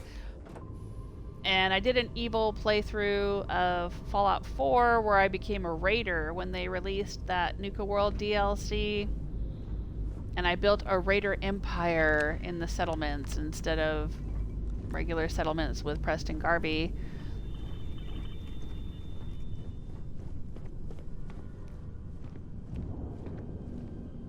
But I don't necessarily want to do an evil playthrough of Starfield. But dang, if, like, you know, the Crimson Fleet is the only interesting faction in this game. I mean, the Constellation weirdos, I just think they're like a bunch of cultists or something. They're very strange to me. I don't like them. They give me the creeps, and the fact that they've got a CEO in their membership, some rich dude who's just like, yeah, he wants to collect the artifacts at any cost, and like, I don't trust him. And I mean, I know they try to put themselves up as this like, oh, all we care about is exploring the universe and learning about the mysteries, but like, then why are you so secretive? Why are you not sharing this information with other factions and other groups? And why you got a CEO and stuff? I mean, I don't know. The whole thing is just weird. And they're always talking about everything like it's so mystical and magical and whatever. And I don't know. They're just weird to me. I don't like any of them. And she's a spy, a Varun spy, and they know it. And they don't seem to care. And from what I've heard, the Varun are not very nice either. So, you know, screw that whole group. I just think this whole like thing with the magic powers and all of the Starborn stuff and everything is just so, I don't know, just weird and unimaginative. It's derivative. It's just like the dragon shouts in Skyrim or whatever, and I don't like any of it. So yeah, so they're out. So I joined the Freestar Collective, and I thought, well, that would be cool because my character's background, I chose out that she was from the Freestar Republic. But I joined them, and I find out that they're just basically cops who are doing whatever the corrupt Freestar government CEOs tell them to do, which is bullshit. And in Neon, I tried to join a gang, but the gang ended up joining the corrupt police force.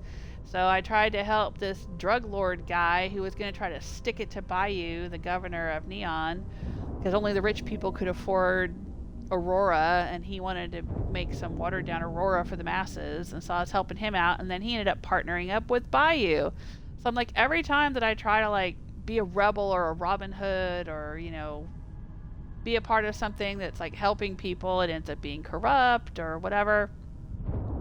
So I'm like, you know what? At least Crimson Fleet's honest about it. They know what they're about, and they're not trying to pretend they're anything other than that.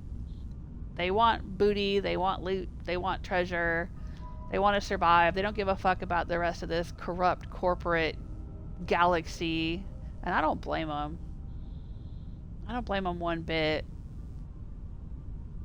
I mean, there was something I found really, really early in the game. I wish I could remember exactly where it was and what it said, but it seemed to imply that the Crimson Fleet was basically another faction that considered itself the rightful residents of the galaxy, and that they had been pushed into being outsiders, and so they basically just try to take over any abandoned facilities they can and do whatever they can to survive. And the Ecliptic are mercenaries, kind of like gunners. And the Spacers are kind of like raiders.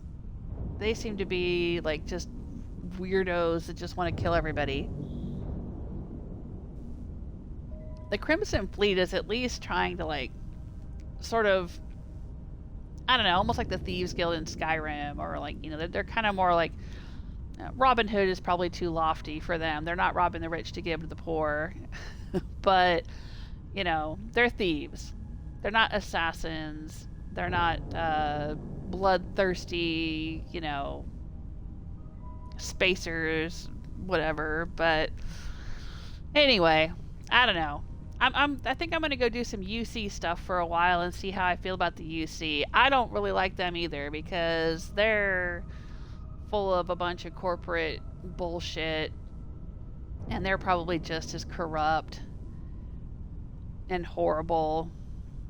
But yeah, I think I might do a little bit of UC stuff, try to get to know the UC a little bit better. Anyway, but yeah, long story short, again, I think I said that earlier. Too late.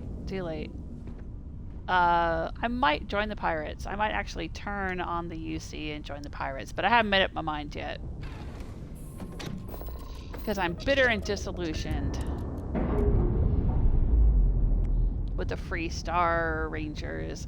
And plus, every time I go to visit the Free Star Rangers, they're all just sitting in the bar drinking. They ain't doing jack shit.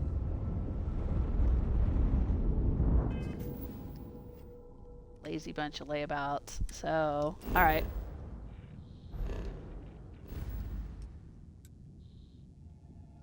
Where do we gotta go?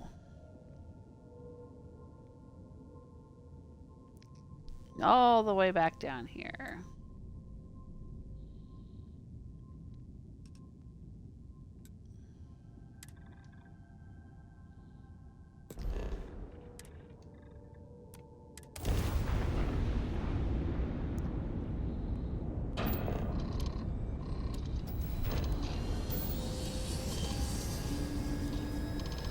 Aaron's saying best thing is you can do all options if you play enough. Alright, that's cool. Kind of like Skyrim, it doesn't really matter. Like, you can just join all the factions. Be advised, you are entering United Colony space. Please maintain course and prepare to be scanned. Claus doesn't like the Crimson guys. Scan complete. You are cleared to land at New Atlantis.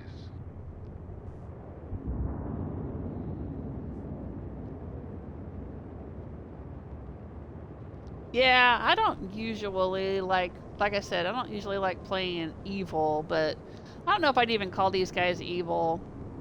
Like in Skyrim, I joined the Thieves Guild, but I didn't join the Dark Brotherhood. I didn't consider that evil. But when I did want to play evil, I joined the Dark Brotherhood, and I was an assassin.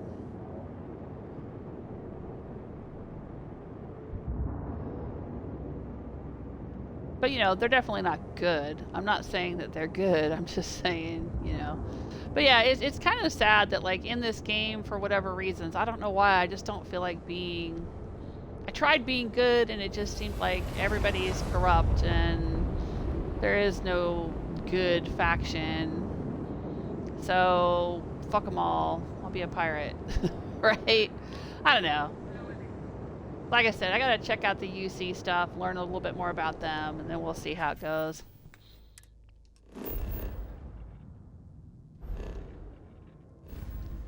Alright, we want to go out here.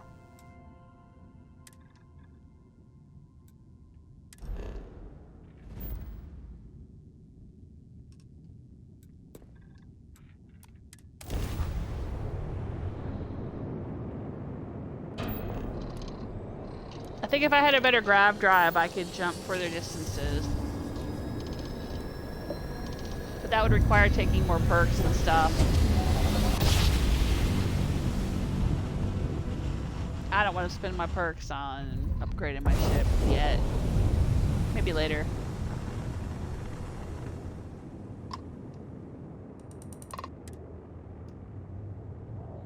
Oh, I don't have to hail them. I can just board. All right. Oh, okay. Through New Game Plus, you can do a good run and then an evil run, whatever.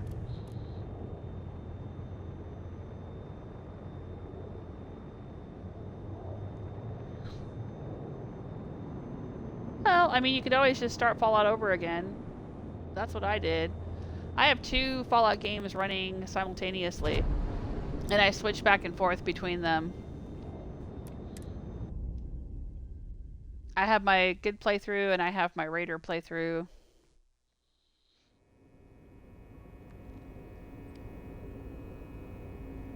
My Raider kind of turned good toward the end, though, and that was partly because I wanted to test the limits of what they had programmed for the Raider Empire.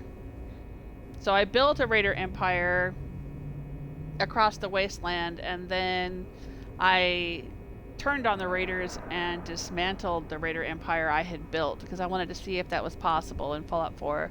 And it was, more or less. There were a few settlements I couldn't reclaim, but by and large I was able to reclaim all of them. And the story for me, because I like role-playing, was that I was a Raider to survive. And I ignored the main storyline completely. This is my second playthrough when I did the Raider stuff, so I didn't care about the main story.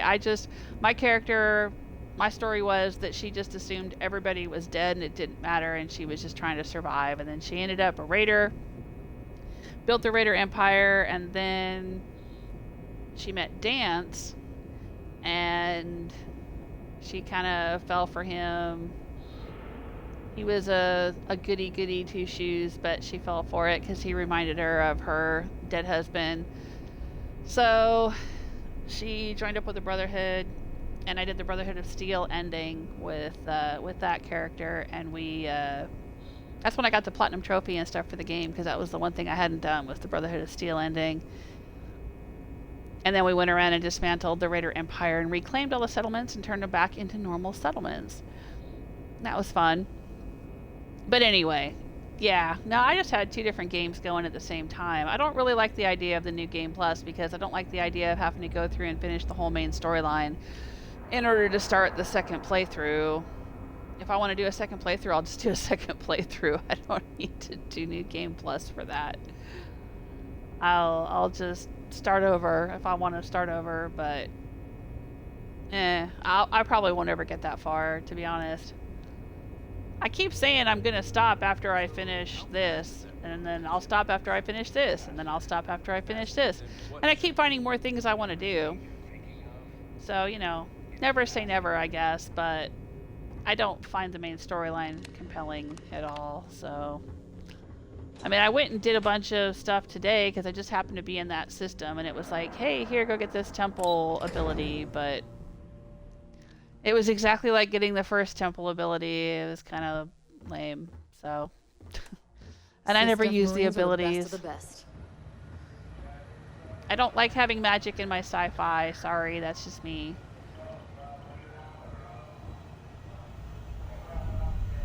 This mission is going to require remember to turn in any evidence fragments you find. That's why I'm here. Good. The more you find, the stronger our case. According to this, you have a mole feeding supplies to Jasmine Duran. Yeah, you're right. But there's no way this was a solo job. Shifting all those parts takes serious manpower.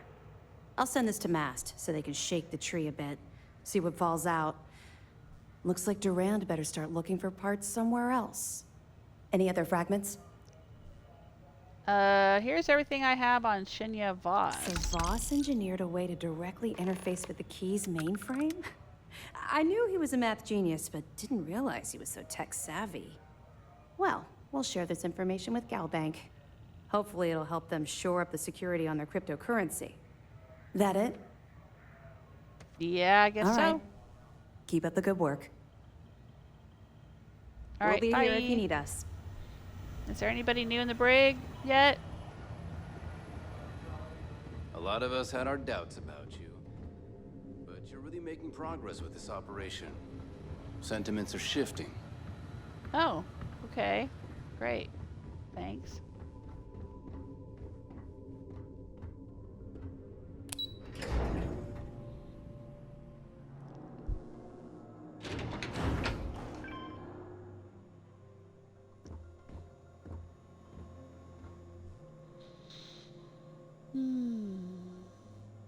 Aaron says, I still haven't really played Fallout. 10,000K in Skyrim, 1,500 in Starfield, but no Fallout. Huh.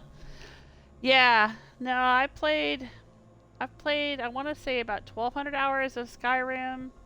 I've done a couple of very long playthroughs and then a few short playthroughs. Well, okay, I take that back. 3 longer playthroughs. I've got one character that was up to like level 85 and another one that was in like the 60s or 70s, and then the evil character, and then another character that was a mage.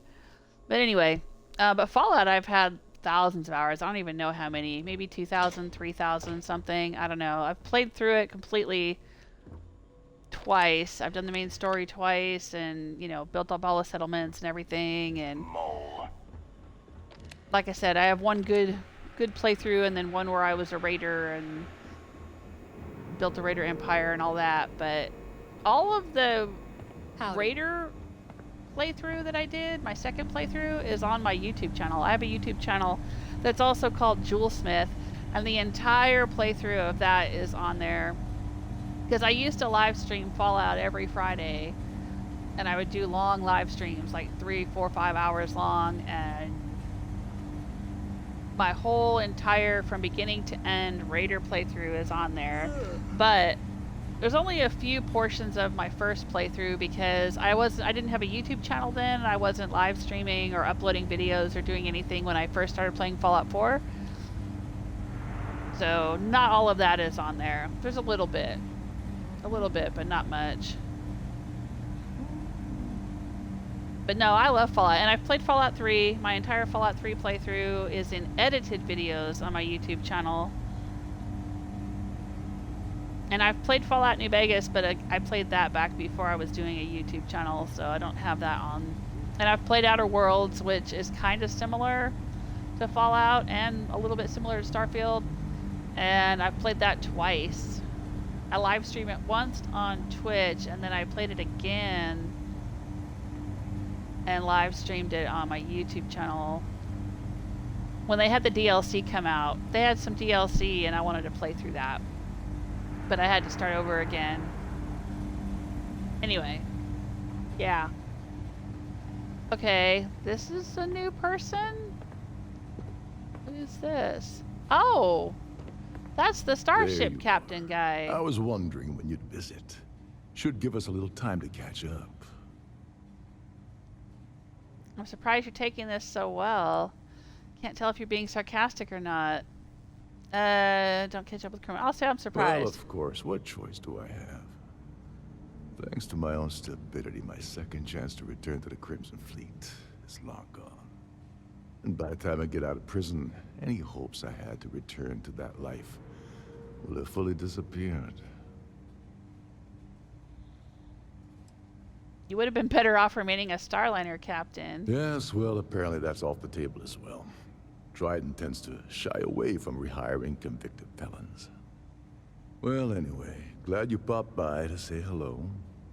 Now, if you wouldn't mind letting an old man get his rest, I'd appreciate it. I did you a favor putting you here because Sistef's taking down the Crimson Fleet. I assume Trident is pressing charges. Mind if I ask about your arrest? After getting set up on the Key, I traveled to a few settlements to find a base of operations. I was looking for a place that would allow me to pick up information about juicy shipments for the fleet to jump on. When I stopped at Gagarin, Sistef was on the ground waiting for me instead of that contact I was expecting to meet. Your friend Toft really pulled the wool over my eyes. I assume Trident is pressing charges? Oh yes, quite aggressively. The illegal team will very likely grind me into the dirt. And there isn't much I can do about it. The amusing thing is, I don't even think they care very much that the heist went down on their ship. That's a given risk for them. I think they're more embarrassed I was able to gain the position as captain of the Siren under false pretenses in the first place. Yeah. Well, I did you a favor by putting you here because this stuff's taking down the Crimson Fleet. So you're saying I should be happy that you took me out of the line of fire. I have to confess, I never thought of it that way. Last thing I intended to do with my life was go out in a blaze of glory on Naeva or Delgado's behalf. Yeah. But at the same time, my freedom's gone, so I'm not exactly popping the cap off the vodka bottle and celebrating either. All right. You really cool. pulled a number on me, Agent. Well done. Yeah. All right. So he's in there. All right, that's Adler Kemp over there. And these are still empty. This is that, yeah, Austin Rake guy. He was already there. I've talked to him. Anybody up here?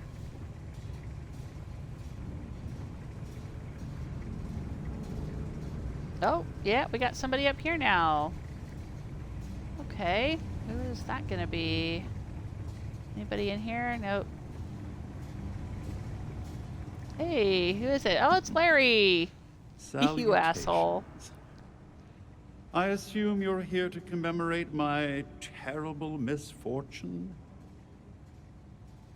I'm here to catch up on old times. You brought this upon yourself. I'm glad you find it amusing. I assume you mean the fact that you incriminated yourself with the audio recording? Ah, yes, the infamous evidence that you procured. Bravo, detective. Allow me to congratulate you on your sleuthing skills. That recording was quite a find. I must admit that I was short-sighted when it came to Ms. Swith's ingenuity. I shall not make that same mistake twice.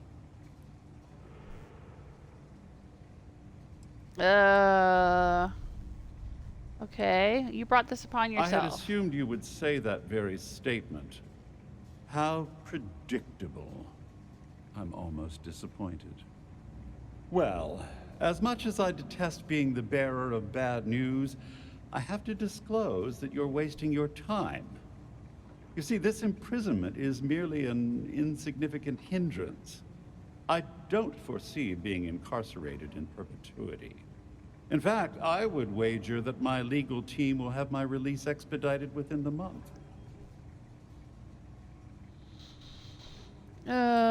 Ruining your reputation was punishment enough. It was still worth knocking you off your pedestal. How can your legal team get you out of this? Ruining your reputation was punishment enough. Indeed. Due to your actions, my tenure with Galbank has been terminated, and several million credits in fines are being levied against me. The day is yours, Agent. You should be proud. It's got nothing to do with pride. I appreciate the compliment. You're taking all of this remarkably well. I'll say Well, that. why shouldn't I?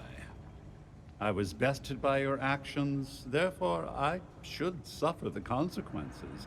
There's no need for me to dwell on the past. Well, enough idle banter.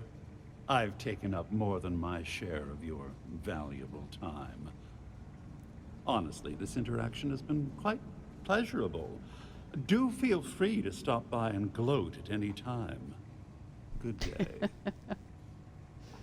Nah, I don't ever want to talk to you again. Piece of shit. Alright, well, we have people, more people in the brig. Cool. Are we going to end up filling all of these up, even the dark ones? Or just the ones with lights on? I wonder.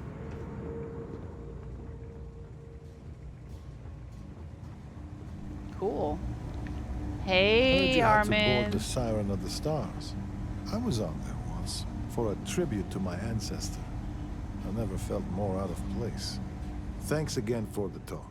My family history is complicated, so it's nice to talk about it with someone. Okay, maybe we could talk some more over lunch, or dinner, for dessert. You're dismissed. Officer Petrosyan likes books. Okay, you like it like that, huh? Lightweight. He likes books. Oh, my kind of guy. Oh. I'll bring you books. You want books? What books do you want? The Brig's too good for these worthless thugs. Docking ports.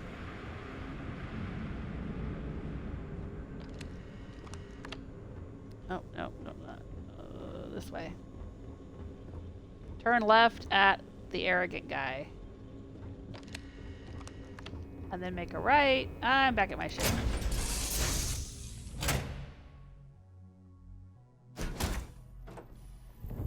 At the end, I'll end up in the brig?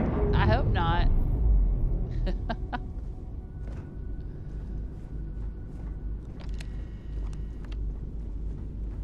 Hello.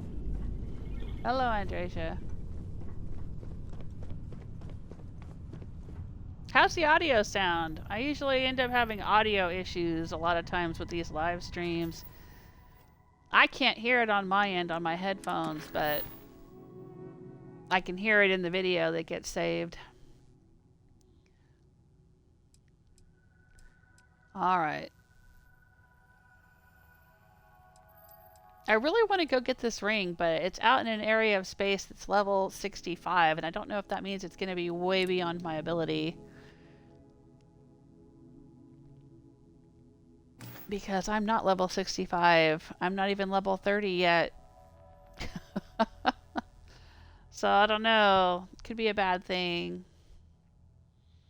Maybe I'll try for it next time.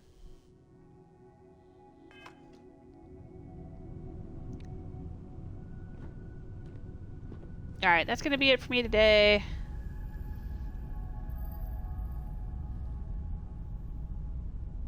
Thanks so much for hanging out with me, though. It was good to chat with everyone. I like it when there's a lively chat room. But I don't mind lurkers either. I mean, you know, if people want to lurk, have me on in the background, I don't mind that either. It's nice to know you're there in spirit. Okay, sounds okay. Alright, thanks, Claus. Yeah. Sometimes it gets this like weird little scratchy thing going, and it's... I don't know what causes that. Because I don't hear it on my end. It just seems to come through... It's either Xbox... It's something to do with Xbox streaming to Twitch or something with Twitch. Oh, thanks, Aaron. Aaron followed. Nice. I appreciate it. Yeah. Well, you seem to know a lot about Starfield. That's very helpful. You should try checking out Fallout. If you like Starfield and Skyrim. I was really resistant to playing Fallout at first. It was actually my oldest daughter that convinced me to play Fallout New Vegas. I was in the middle of playing Skyrim for like the second or third time on the PlayStation 3 years ago. And she was playing Fallout New Vegas on her PC. And she kept bugging me, Mom, you gotta try this, you gotta try this. You should play this, this is cool, you should try it. And I really was like, I'm not really interested in post-apocalyptic, whatever, you know. I didn't think I would like it. But she finally wore me down, and I tried it out, and I absolutely loved it. It was very cool. Fallout New Vegas is very similar to Skyrim in a lot of ways. It's just there's Deathclaws instead of dragons, and there's raiders instead of bandits, and, you know, you have rifles instead of arrows or whatever, you know. I mean, it's very similar as far as, you know, it's a Bethesda game. The mechanics are similar. You know, if you played Skyrim, you can play Fallout New Vegas, right? But I guess that's kind of true of Starfield too. I mean, a lot of people have said that Starfield is just, you know, Fallout in space or Skyrim in space or whatever. But yeah, I thought the Fallout games were really clever. Of course, New Vegas was not a Bethesda game. That was an Obsidian game. But then I went on to play Fallout 4 when it came out, and I really enjoyed that. And then I played Fallout 3. I know I played them all out of order. New Vegas, Fallout 4, and then Fallout 3. But I enjoyed all of them. I know some people have their favorites, but I enjoyed all three of them for different reasons and had a blast with all of them. So, yeah, they were fun.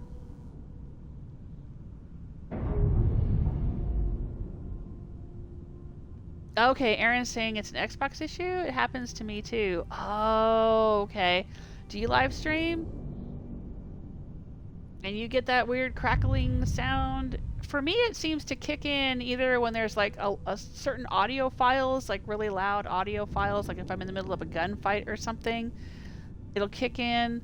Or if I've been live streaming for longer than a couple of hours, it'll kick in sometimes right at like the 2-hour mark for some reason.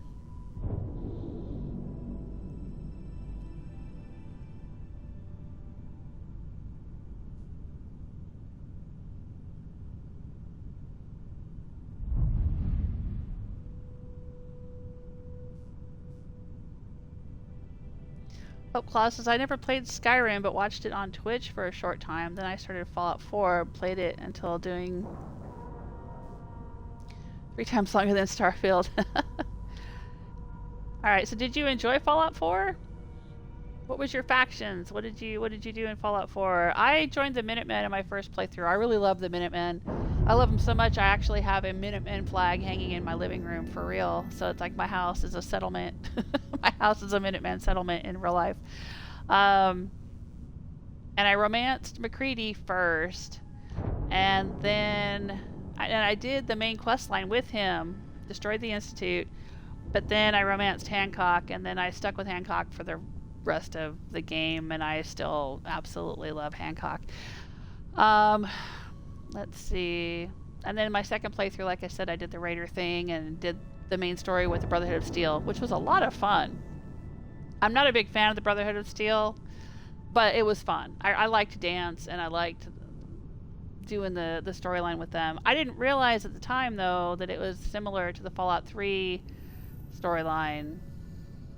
There's actually, well, I don't want to give any spoilers or anything, but I was really surprised in general how much of Fallout 4 was actually just a straight copy of Fallout 3. Because I hadn't played Fallout 3 first. I played Fallout 4 first, and so everything was new and cool. Then I played Fallout 3, and I'm like, wait a minute. The Regulators are just like the Minutemen. Wait a minute. This is just like the main story of... Wait a minute. This happened... I kept seeing all these things that were like just basically recycled for Fallout 4. But it was still fun, though. It was still a lot of fun to play Fallout 3. Claus never played Skyrim. You should play Skyrim. I have an entire playthrough of Skyrim. My 4th playthrough of Skyrim, when it came out, the Skyrim Special Edition came out for PlayStation 4. I live streamed it. It was one of the very first things I ever live streamed on my YouTube channel. I would live stream for 2 hours a day, every day, because that's all the time that I had. And all of those episodes are on my YouTube channel. But there's a lot of spoilers and a lot of tips on there because I'd played Skyrim so much. By the time I got around to doing that playthrough, I knew so much about Skyrim. I was Skyrim obsessed at the time. I knew a lot of lore and a lot about the game.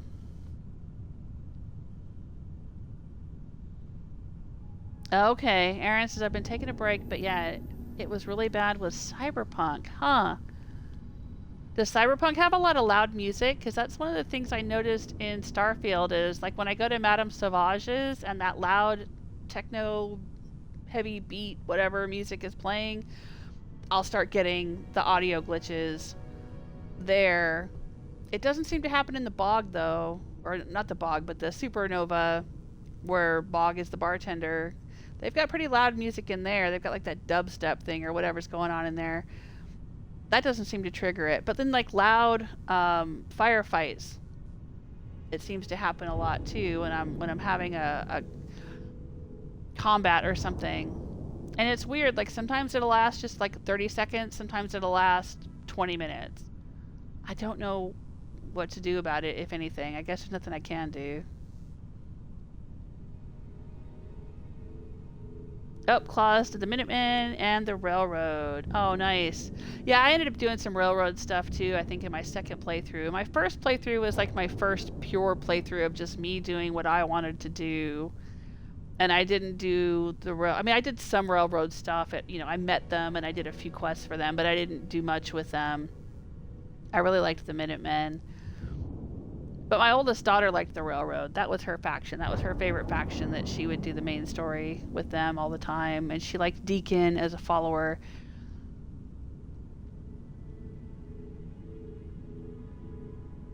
Like to blow up the Institute. Yeah, I do too. I've never done like an Institute ending. I mean, I did the Institute as far as I had to do to get the Platinum Trophy, but you don't actually have to complete the Institute. Like, you don't have to side with the Institute to get the Platinum Trophy for Fallout 4. You just have to do some, like, railroad infiltration stuff. So that's all I did. I have never done a Institute ending. Screw that. I don't like the Institute. Yeah, and blow up the Prydwen. I've done that too. I did that with the Minutemen. I blew up the Prydwen. Yeah. Oh, lots of music in Cyberpunk. Okay. Yeah, I wonder if it's something to do with like the loud beat music files or something. That's Twitch can't handle it.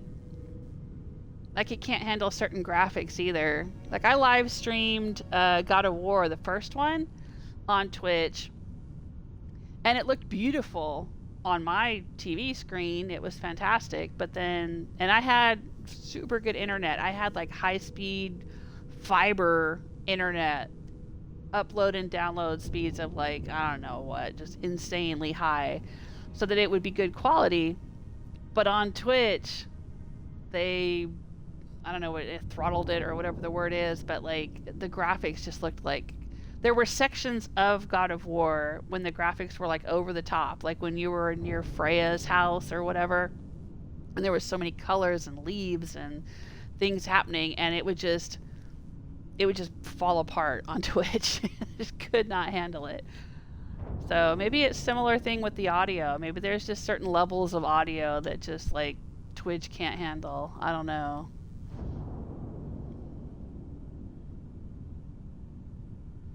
Yeah, music, guns, etc. Yeah. Klaus says Skyrim is not my thing. I need guns. Well, you can use bow and arrow. I am a big fan of sniping when I'm playing Fallout, or in this game even. I like having a sniper rifle, and I like having a good pistol. And but in Skyrim, I love the bows in Skyrim. Oblivion I couldn't get into because Oblivion, the archery was ass, and the combat was kind of ass, and I'm not really into doing the magic. I mean, you could do fireballs and things like that. But I couldn't get into it in Oblivion. I never finished Oblivion. But Skyrim, I really liked the bows. And they have crossbows too, which are kind of like pistols. If you get the Skyrim Special Edition or Anniversary Edition with all the DLC, and you get the Dawn Guard, there are crossbows you can get. And they have different kinds of bolts that do different things, like electrified bolts and fire and cold and things like that. So, maybe you could do crossbows? Because I'm not big on the sword. I mean, I can play with the sword. I've done sword and shield and all that in Skyrim, but yeah, I prefer the bows and the crossbows. A stealth archer, yeah. Right? Isn't that what it... Yeah. I'm a stealth archer, even in Fallout. And even in Starfield. I like using I got my chameleon spacesuit here so I can be invisible, and I like using my sniper rifle.